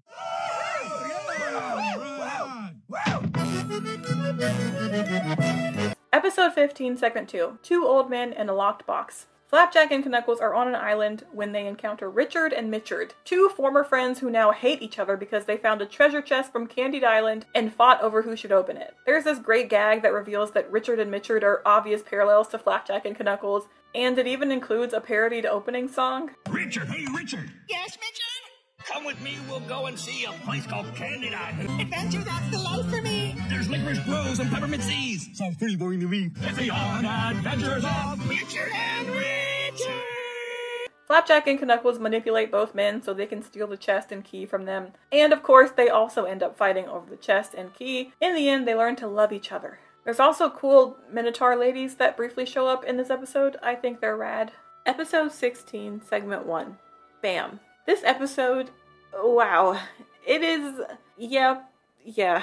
This is a Knuckles compassion episode about how he's only a horrible piss baby because everyone else is mean to him, and therefore that excuses all of his past actions. He's tired of being pushed around by a group of sailor bullies, and Flapjack tries to wrestle with Knuckles to bolster his confidence. Maybe it's my rotten brain, but in this scene, Knuckles realizes how easy it is to overpower a young boy, and he starts getting way into it. Okay, yeah, it's worse than I thought, because now this is happening. Come on, Flap, you're too easy. Bam! Okay, I think that's enough, Captain. What? I was just getting started. Bam! Bam! Bam! Bam! Bam! Captain still got it, boy. I think you're ready for me to stop going easy on you. I don't want to practice anymore. Okay, well, what is this? Does Bubby hear what's going on in here? Knuckles! I need to speak with you outside. Yeah, this episode is just about Knuckles and Flapjack learning to be physically aggressive towards other people, but could we not have depicted it in any other way? And then what the hell are the implications of this scene?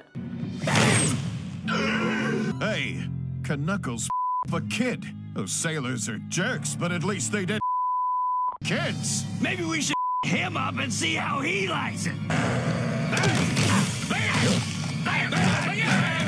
Episode 16, Segment 2. Lost at Land. Bubby drops off Flapjack and Knuckles on what they think is an island, but it turns out to be a continent. It's implied that Flapjack has never seen grass or flowers, even though they've been on plenty of islands that I'm sure have had both. Needless to say, they get lost on the continent and can't fathom how land works. They do eventually get back to Bubby. The entire episode isn't super interesting, but I did laugh at this. We should follow that seagull! He'll lead us back to the sea!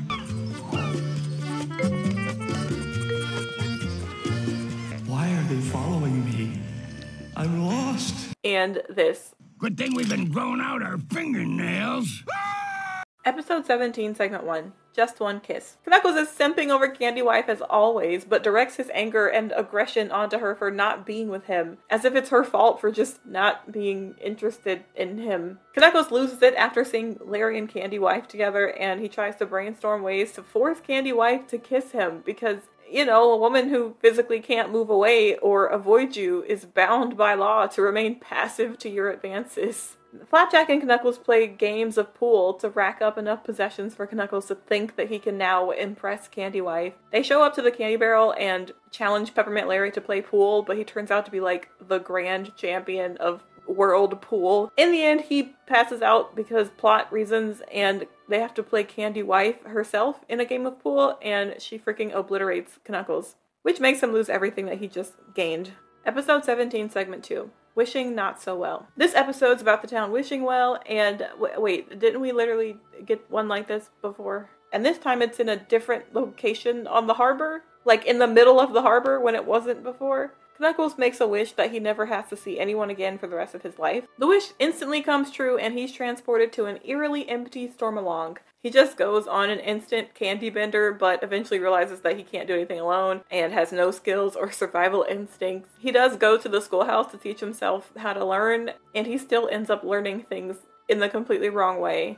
Eventually, driven to madness, he dives into the wishing well and spends his entire life sorting through coins to find his original coin to undo his wish. It works, but as a result, everyone is grossed out by his desiccated appearance. And this also apparently split the timeline because now there are 2 Knuckles. This paradox never gets resolved. Episode 18, Segment 1. N is for Navy. Flapjack joins the Navy, but he ends up hating it. That's the plot. If there was something interesting or funny in this episode, I would have written it down. I have written down no notes. Episode 18, Segment 2. What's eating you, Captain? Knuckles is terrified of termites because, of course, his lower half is entirely wooden, and Dr. Barber is xenophobic, apparently. Well, there are some foreigners who possess a special oil. But who likes foreigners? Knuckles' termites have terrorized Stormalong Harbor because they're ruining the otherwise, perfect construction of the harbor and the pier. They've chewed through the docks and cut Stormalong in half at some point in the episode. Dr. Barber wants to just chop Knuckles' bottom half off to solve the problem. And also because he's a little sadistic, let's be real. Flapjack, Knuckles, and other characters get stranded on a drifting piece of Stormalong and bicker about the termite infestation because Knuckles refuses to reveal his problem until the very last second. Eventually, he's saved by the foreigners that Dr. Barber mentioned earlier, and the depiction of these foreigners is just wow.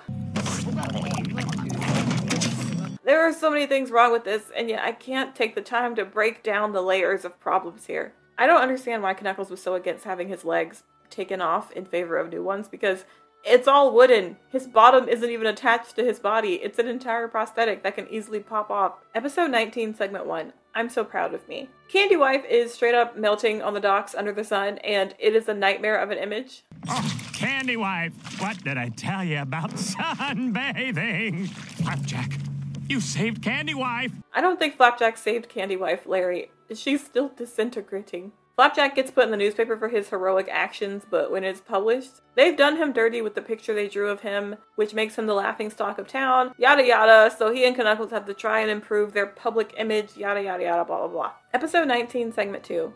A Day Without Laughter. These episodes really love throwing in Lolly Poop Deck a lot now. This episode's about how Lolly is a completely dead broke comedian because nobody finds his jokes funny. And also probably because he spends all his money on buckets and performs those jokes to his buckets. Flapjack coaches Lolly and takes him around town to do his comedy for spare change. All of this guy's jokes only relate to his name, so they're never really original, and you can always predict the punchlines. What do you call a stack of cards that's tired of lollipops? A lollipooped deck of cards. Turns out Lolly Poop Deck is the son of Lady Nickelbottom, who disowned him and cut him off from the family fortune because of his career choices. At the end of the episode, Lolly learns that people only laugh when he gets physically hurt, so of course he starts letting that get out of control, but he doesn't care as long as he gets his money. There's no rhyme or reason to it. Episode 20, All Hands on Deck. This is another 22-minute full episode and the season 2 finale. A new opening song. One evening as the sun went down with the peaceful sea surrounding, came a pirate splashing, and he said, hey, I'm not drowning. I'm heading for a land that's far away, where adventure waits on dry land. So come with me, we'll go and see a place called Candy Island. But there ain't no strings of sorted clock go trickling down the rocks. It's dangerous and risky, but adventurous and free. In this episode, the Candy Barrel is especially rowdy on Saturday nights, and it's filled with drunk sailors. One of them pays Flapjack money to switch outfits with him, and then afterwards, Flapjack accidentally gets mistaken for this sailor and gets put on a boat that sails away from Stormalong. Flapjack learns to be a jerk while living among the sailors. I'm gonna get some sleep. Yeah, that sounds good. I got top. No, you don't. You have bottom. I think you can put it to rest for now. I think you need to put your rest on the bottom. Patch, let the kid have it. Meanwhile, the sailor that Flapjack switched clothes with is living as Flapjack back in Stormalong, and neither Knuckles nor Bubby realize the switch. Night, sugar. Good night. Good night. Good night. Who would have thought a guy like me would have a second chance at a family? Cause this is all I've really wanted in life. Just to stay at home with a husband and wife. And Flapjack eventually gets his entire cruise ship sunken. Sunk did it. So Daddy Poseidon has to go and save them real quick with his kids in tow. I'll be back in a minute. Well, what do we have here? Poseidon saves them by, being a Chad. Apparently Flapjack in the canon decides to stay on this ship after the captain asks him to stay, and he becomes a permanent sailor. But when Poseidon tells his kids this, because he apparently reads them his personal diary every night, the kids beg him to reverse time and alter the timeline to make a better ending where Flapjack ends up with Knuckles and Bubby again. And so he does. Flapjack reunites with them, the weird sailor guy leaves, and everybody's happy. I truly feel like this was supposed to be the very final episode of Mayoth, but instead the series got a half revival where it rose from the dead and then died a shell of its former self. But it did give us some particularly cursed episodes right before it croaked. Which leads me into Season 3, baby! The final season!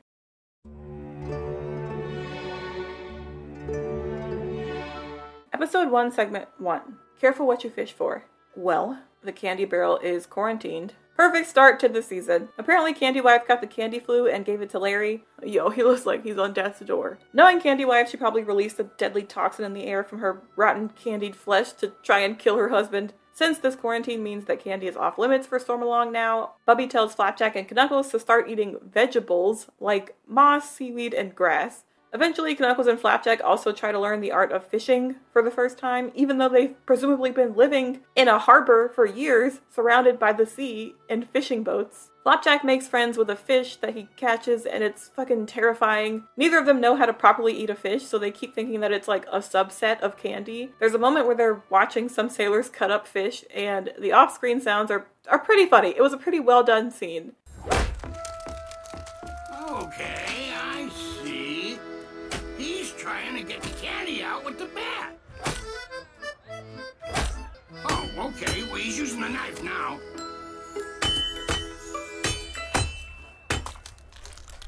This is the old Mayoth that I know and love. Knuckles is so obsessed with candy that he thinks the fish's skin is the wrapper and its insides are candy. And now the fish is talking to him, too. Okay, this is the unhinged behavior that I've been waiting for. Every fish in the sea starts a riot, and feeling guilty, Flapjack and Knuckles invites them to live inside of Bubby. Then Bubby swallows all of the fish. What did we even learn here? Episode 1, Segment 2. May or may not. Knuckles is trying to run from the dockmaster and her excessive tickets, and he tries to find a way to go above her and complain to her boss. He and Flapjack show up to the mayor's office and try to get the dockhead fired, but they're ushered out. We're closed. So naturally, they break into the mayor's office and realize that, since the founding of Stormalong Harbor, there has never been an official mayor, only an empty office, and no one has ever thought to check to see if they have a public official. Immediately, Knuckles chooses to instate himself as mayor, and he fires the dockhead, tosses her overboard, and feeds her to sharks. This is anarchy! Knuckles encourages chaos and disorder in Stormalong and hoards all of the candy for himself. The people quickly want to overthrow him, so Flapjack tries to run for mayor, but both of them are beaten by a dog. Episode 2, Segment 1. I'm a believer. Knuckles is going around town stealing stuff and blaming it on ghosts. There are some gags here that I like. Pass me that glass, will you, Candy? Where's your face? Larry is now a medium who uses candy crystals to conjure and channel ghosts. This is probably why Candy Wife acts the way she does.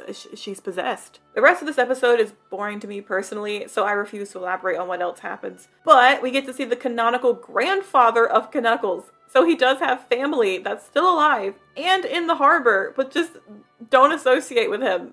Understandable. Episode 2, Segment 2. Liar, liar, you for hire. This feels like the fucking 30th episode where a tough pirate starts telling a tough pirate story and Knuckles encourages Flapjack to lie, and it never goes well. In this case, Flapjack and Knuckles find themselves lying about knowing where Candied Island is. When pirates take them on their ship to get them to navigate to the island, everyone is unhappy. We do get this shot where Candied Island briefly rises and sinks, which raises a very interesting new theory for me. What if Candied Island does exist, but is regularly flooded and resurfaced, and whoever happens to come across it when it's up is just lucky? This would explain why no one seems to be able to find it. Quite possibly there might even be a cause and effect thing, where anyone trying to sail to Candied Island inadvertently causes the waves around the island to grow larger, and the displacement of the water causes the island to be flooded and sink, thus removing it from view. So it's only when sailors all stop their ships that the water and waves subside enough for the island to once again re-emerge. But that's just a theory. Episode 3, Segment 1. Candy Colleague. I love this episode so much. Dr. Barber finds it hard to keep patients because he is sadistic and uses makeshift torture devices. Nevertheless, he becomes depressed, so Flapjack has the idea to steal expired candy and create a sentient candy being, similar to Candy Wife, but only this time for Dr. Barber. A candy husband, if you will. Everyone calls it Candy Colleague, but we all know that it's a candy husband. I mean, look at this scene. I know to the untrained eye these do look easy, yes. But you and I know better, don't we? We've been talking all night. Are you thinking what I'm thinking? Colleagues for life! Dr. Barber is having a great time with Candy Colleague, and they have a very romantic montage. Things escalate to the point where he decides to leave Stormalong permanently with Candy Colleague. Now the Stormalong people are angry that Dr. Barber has been too in love to see any of his patients. In the climax of the episode, Dr. Barber and Flapjack are cornered in the candy barrel by a violent mob and have to protect Candy Colleague. Flapjack takes Candy Colleague to a safe room to hide while Dr. Barber deals with the mob outside. And then Dr. Barber comes into the safe room to find that Flapjack has eaten his husband. When I saw this moment, I actually gasped out loud because I was so invested in the Candy Colleague chronicles that I forgot he was an edible creation. Flapjack pretends that Candy Colleague has abandoned Dr. Barber, so Dr. Barber will now never have any closure, and this man is devastated for life.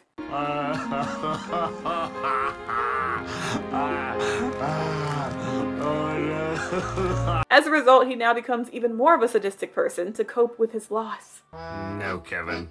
Today I'm going to beat you with a stick. Episode 2, Segment 2. These boots were made for walking. This has to be the 3 millionth episode where Knuckles has been accused of stealing something that he regularly wears or uses. I think we've gotten phony backstories for his feet, hands, ass, and captain's hat at this point. So of course, it's only natural that we talk about his boots. In this episode, Knuckles is harassed by a Chad-looking adventurer who accuses him of stealing boots.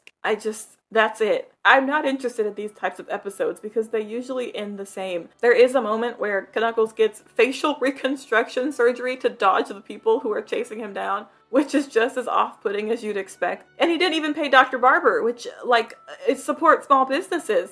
This show has so many backstory plot lines for Knuckles, but I just want to know where Flapjack's parents are. Episode 4, Segment 1, Highland Lover. Knuckles has to face the second scariest thing known to humankind, becoming old. This is because he starts out the episode dealing with the first scariest thing known to humankind, dermatologists. We should also get that mole removed. But that's my beauty mark. At your age, it could be any number of things. Basically, to feel young again, Knuckles just falls in with the wrong crowd, particularly an adventurer by the name of Ponce de Leroy. By random chance, Flapjack finds Ponce de Leroy's underwear that has a giant stamp on it that says property of Stormalong Insane Asylum, which, what an iconic message to have printed on the ass of your bloomers. Anyway, the guy jumps into an active volcano and dies in front of their very eyes. Episode 4, Segment 2. Who let the cats out of the old Bag's house? Oh, for fuck's sake, you guys, this is the cursed cat episode. I made it all the way through this show, wondering when the evil cat clip was going to happen. And for a second, I thought I was safe. This entire episode is about bad luck and superstition. Apparently, Knuckles is insanely terrified of cats, which doesn't make any sense because he and Flapjack released a horde of cats in an earlier episode, and he didn't seem to freak out then. Yes, this is the origin of that one clip that you've definitely seen from every YouTube video about cursed or terrifying moments in children's cartoons. I think I know what you want. String! Oh. The first time this happens in the episode, it legitimately scared me, but the more it happens, the slightly funnier it got to me. But then you see the way that they draw the cat in the actual style of the cartoon, and oh no. Flapjack accidentally releases a bunch of cats from a cat lady's house, and Stormalong becomes infested with felines. I don't understand why Stormalong citizens hate cats, because usually in nautical settings they help with hunting mice. Flapjack and Knuckles straight up abandon Stormalong Harbor and sail until they hit Dogalong Harbor, where everyone is a dog. It's just a mirrored version of Stormalong, complete with its own dog Larry and its own Candy Wife. What the hell happened to Candy Wife? Oh, it's dog food wife. Sorry, my mistake. They steal the dogs from Dogalong Harbor and bring them back home to scare away the cats. But then they have a dog problem, so they bring in dog catchers. I don't know what possessed these creators. in this random episode to synthesize an amalgamation as horrible as that cat image. It's unreasonable and unforgivable. Episode 5, Segment 1, Parfait Storm. Stormalong has to endure a yearly occasion known as the Parfait Storm, which looks both rad and terrifying. Apparently, Knuckles runs a yearly scam where he promises to do storm preparation and reinforcements on everyone's homes, and gets paid candy for it in advance. But he never completes it because he always banks on the fact that there has never actually been a real storm. They've all just been overly preparing for one that never comes. Wait, so if Flapjack doesn't know what the Parfait Storm is, but it's an annual event, that means he has not been in Stormalong Harbor for more than a year. But if Flapjack and Bubby have been together since he was a baby, that means that they must have recently moved to Stormalong from another harbor or island. So then, when did they meet Knuckles? Predictably, the huge Parfait Storm actually does happen, and the Stormalong Harbor citizens who are left homeless move into the entirety of Bubby's mouth and kick Flapjack and Knuckles out. They come across the ruins of the Candy Barrel, where Candy Wife, unable to move, has been abandoned in the frenzy. Knuckles says some very suggestive shit and is overall preparing to pounce on her. He reassures Flapjack that this also happens every year, as in he always scams the people.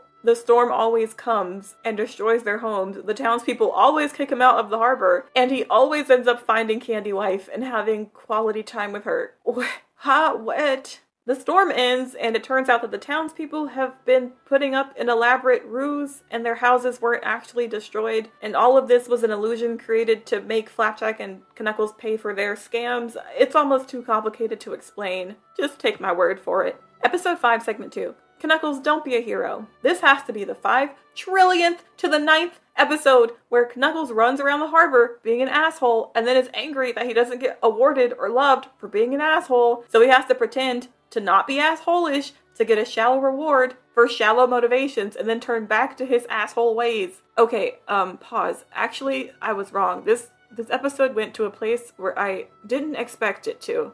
Flapjack and Knuckles end up in the clouds, don't ask why, and they land on a cloud where a group of clerics led by a man named Cotton Blather, obviously supposing to be the real man, Cotton Mather, from the Salem witch trials. And their group is convinced that Flapjack and Knuckles are prophesied heroes that have fallen into the sky. The two of them are taken to a pilgrim village in the clouds where they revere Knuckles and where he can properly live out his abusive fantasies because they'll let him do anything to them because they think it's a sign of divine favor.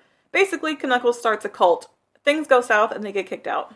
Episode 6, Segment 1, Catch Me If You Candy. There's a Jack the Ripper situation going on where young couples are getting robbed of their candy. This episode started out very saucy for a children's show. We see somebody called the Candy Bandit running around terrorizing the town. The whole episode paints Knuckles as being the secret Candy Bandit, but that's too obvious. The real Candy Bandit ends up being the harbor's police officer who's been going around trying to be Batman. He misunderstands situations and thinks that he's helping citizens at night, when in reality he was terrifying everybody and causing a stir. Kind of a predictable plot. Episode 6, Segment 2, Fish Out of Water. This is the final episode. Larry has released a new type of candy at the Candy Barrel that's called the 1000 Candy. It's apparently a super concentrated form of pure sugar that sends Flapjack and Knuckles into a major hallucinogenic acid trip. Naturally, Larry has now secured a dependent user base who are all intent on getting as much of this 1000 candy as possible. But he only allows customers to order this once in their lives. The two of them have to come up with different disguises to get more of their fix. Bubby tells them that they're going to end up drinking candy like a fish because they're so addicted, and soon enough they both start developing fish symptoms. They have to start living underwater and find a new candy bar underwater called the Candy Coral that has aquatic versions of the Stormalong citizens, except they're certainly unique. Look, they even got a poop deck.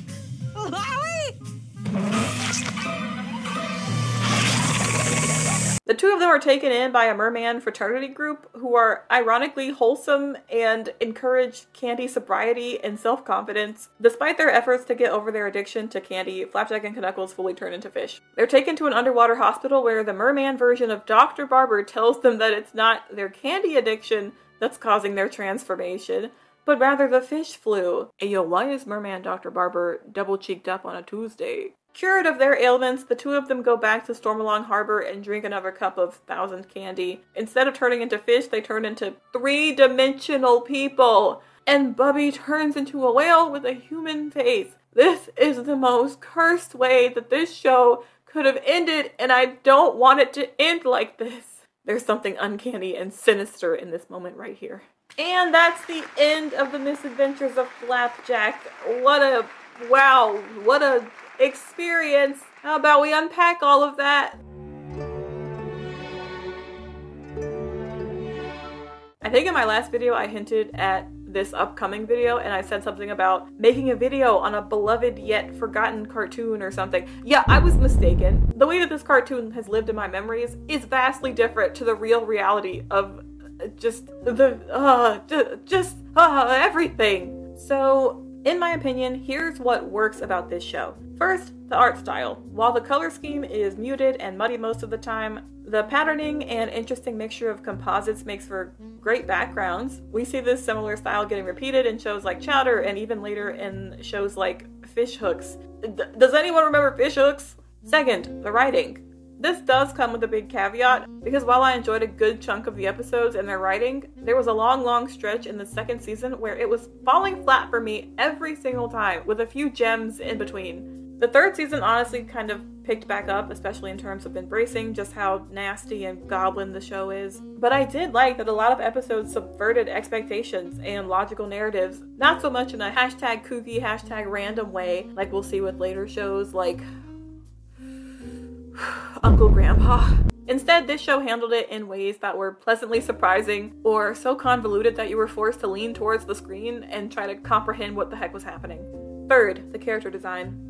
I know this show tried to embrace a gritty and ugly look for its characters, but over time, I honestly really appreciated the body diversity that was depicted. It truly just felt like this was a seafaring harbor full of people who have pimples and body rolls and awkward hair and big noses. These people are just a bunch of shapes. Just shapes hanging out and doing their thing. All of the characters feel very organic, and after a while you learn to appreciate traits that otherwise would be called ugly that are actually just really interesting and recognizable parts of their character designs. Yeah, at times this ugliness is played off as comedic, and I've even laughed at some of the extremes that they go to, but overall it feels rooted in reality and not inherently mean-spirited at times. Here are the many things that just don't work for this show, or at least don't work for me as a viewer. Number 1, Captain Knuckles is irredeemable. He disrespects women, he usually insults Flapjack, specifically by using homophobic pejoratives towards him, and he has major problems with addiction.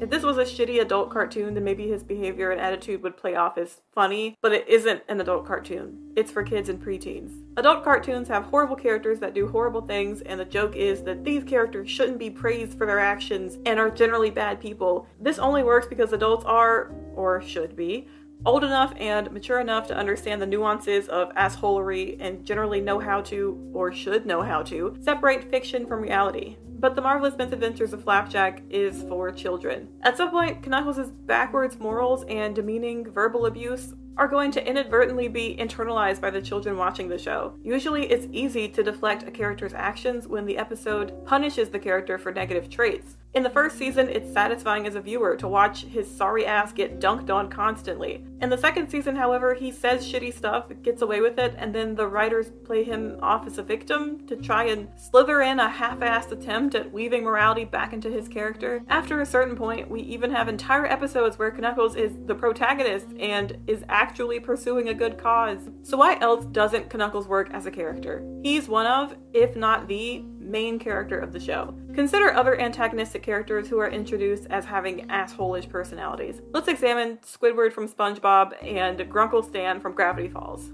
These characters play big roles in the series, and they both start out as major jerks basically, but they've come to be known as lovable characters.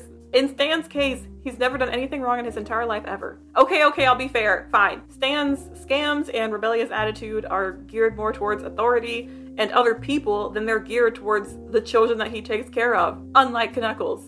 In Squidward's case, he's so relatable in his simple goals of being alone and wanting to enjoy culture that no one can really fault him for his motivations. Unlike Knuckles, who is just crabby and stubborn and abrasive for no reason. Both of these characters are not in every single episode of their shows. There are plenty of SpongeBob and Gravity Falls episodes where the asshole character just doesn't show up which means that viewers can get a break from their assholery. Also, by the way, Squidward and Stan don't deal with literal fucking drug addiction and aren't passed out drunk in 40% of their episodes. The degree of realism of Knuckles' issues, in my opinion, are extremely distasteful for a kid's show. Let's specifically take a closer look at Stan Pines versus Captain Knuckles. I know what you're thinking. Oh, but Gravity Falls and Mayoff are decades apart, and no. Mayoff stopped airing in 2010. Gravity Falls started airing in 2012. The shows are technically only 2 years apart. They both feature grumpy old men who have been single-handedly placed in charge of young, impressionable kids. The town they live in is full of eccentric people, most of whom regard these men in a less than positive manner. One has gone down in fandom history as being a lovable father figure, while the other, let's hear it for Knuckles. Anybody? No one. Okay. While both characters have similarities, Stan Pines does not have a chokehold on every single episode of Gravity Falls, unlike Knuckles. He makes occasional appearances that are mostly for comedic effect, and when he does act as the catalyst for certain plots within the series, ignoring the huge importance he has towards the end of the series, the kids can actually be their own main characters who can triumph on their own and make mistakes on their own. In contrast, Knuckles basically suffocates the plot of a show that's named The Misadventures of Flapjack. That's not all. Not only do his mistakes reflect poorly on him, but because he and Flapjack are so codependent on each other, Flapjack gets unfairly roped into his punishments. Knuckles is a jerk, but he's a jerk and a guardian of a child. Anything flying at him will subsequently also hit the young boy. Knuckles is Flapjack's only guardian that has the capacity to make any kind of earnings for the Bubby household, and yet he squanders it every time. When Knuckles earns something good, it trickles down to Flapjack. More often though, when Knuckles fucks something up drastically, the effects are also forced onto Flapjack, even though he didn't do anything. If Stan in every episode of Gravity Falls did something that always ended up causing him and the twins to become homeless or something, then yeah, as viewers, we'd start to get a little pissed off at the lack of agency of the main characters, and that's what I feel for Flapjack all the time. Even though Dipper and Mabel live with Stan, both kids have the capacity to call him out on his shit, and often work against him when he's being a jerk. When they get roped into Grunkle Stan's problems, they give him an earful, and they're repeatedly openly critical of his actions. And usually in these episodes, Stan gets some form of cosmic negative punishment. This never happens for Flapjack. Or if it does, it is in microdoses, and it gets reversed immediately within the episode. Even on the rare occasion where Flapjack outwardly disagrees with Knuckles, usually the plot manages to create such a roundabout, circular narrative to the point where Flapjack is just once again convinced that Knuckles can do no wrong. Besides all of the side characters, the only character who does verbally insult Knuckles is Bubby, which leads me into my second major grievance about this show. Number 2, the female characters. Every woman in this show is either insinuated to be too ugly to love, too old, or perfect petite objects of pleasure. Yeesh.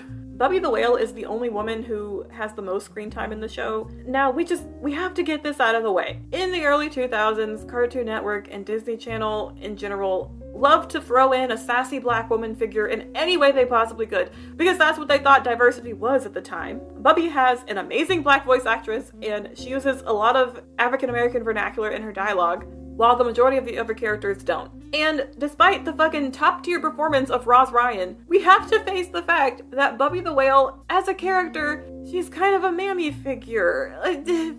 For those of you who aren't aware, this caricature dates back to Jim Crow times, and basically depicts older black women as being selfless, maternal, strict, yet loving. From this time period, you'll see lots of depictions of older black women as having larger bodies, larger bosoms, and big phony smiles plastered on their face because they're just so happy to be taking care of children that aren't theirs and that they have no responsibility for. Let's see, a black character who's mostly depicted as an older woman whose entire personality is about selflessly loving a child that is not hers, but that she rears to be like her own. A character who has no agency in the plot and literally floats around waiting for a more important character to come along so she can tend to them, give them a pep talk, or nag at them. I know it sounds wild coming from an innocent video about a dumb cartoon, but like, there was a real trend in early 2000 sitcoms where sassy, loud black woman characters were everywhere. This imagery of a middle-aged, nagging yet nurturing black mother figure, specifically nurturing in the sense that she always takes care of the white main characters, is a direct phantom of the original Jim Crow stereotype. And I think it's okay to acknowledge this. I am not pointing this out to be like, aha! I've caught Cartoon Network in the act! approximately 13 years ago, this one character was very off-putting, and as such, we should clutch our pearls, and we should— No, I'm not doing that because that's dumb. It's so easy for us to act like all of us here in the great civilized 2023 has never, ever done anything wrong ever, and that we've always had civilized 2023 mentalities, even back in the year of 2010. No, we didn't. Sassy black characters were comedic back in those days, and I didn't bat an eye. Because as a black kid, I loved characters like this. I was happy to see a damn black person on Disney Channel. Yeah, I don't know how to end this section. I just thought I'd say that. That's been my observation about Bubby as a character. I don't know how to conclude this part. The marvelous misadventures of Flapjack, more like the marvelous misogyny of Flapjack. Okay, too much. I'll dial it down. This one is more of a vague, overarching grievance, but it's significant enough that I'll just name it as number 3. There is something sinister about Flapjack's life as an abandoned orphan boy who lives with an unrelated middle-aged drunk bastard and a loving yet ultimately powerless mother with no agency over his upbringing. Not to get too film theory here, but Flapjack has a deeply broken home. I'll just say that there's a reason why Flapjack has been repeatedly taken in by other adults who want to help him escape his situation. Okay, I have talked your ears off for long enough. I feel like the misadventures of Flapjack to me is like an old couch that smells like cigarettes. At first you're sitting there and you're like, oh, it's aesthetic, it's vintage, it's rustic, and it's edgy and rough around the edges, with a haze over the room and like a vintage record playing. And then you sit there for long enough that you realize just how gross it is, and the smoke's getting in your hair at this point, and you realize that it's not cute anymore. Overall, it's getting quite stale. Looking back on it, it's laughably obvious what kind of problems these older shows had. And yeah, they had them, and we have to live with that. Did that stop me from laughing at the amazing moments of this show? No, because I think we can learn to acknowledge the horrible, annoying, stupid, unnecessary parts of something while also appreciating the bits that we liked. And I liked a lot of it. Plus, this show was apparently a major communal watering hole for artists who would go on to create and direct some of the best bangers of the century. I don't know, I'll probably always be fond of / disgusted by this show. And you know what? As a human, it's healthy to have fluid and conflicting feelings about a piece of media. It keeps us young. If you've made it this far, thank you for sticking with this mammoth-sized video. What's that? I think it's a treasure chest. Oh, wow. Oh, hey. Oh, here's a key. Aww, the treasure that you've earned is my heart. Oh, wait, no, it's just a blood gnat. Yeah, sorry about that. I think I'm gonna go. Yeah, okay, bye!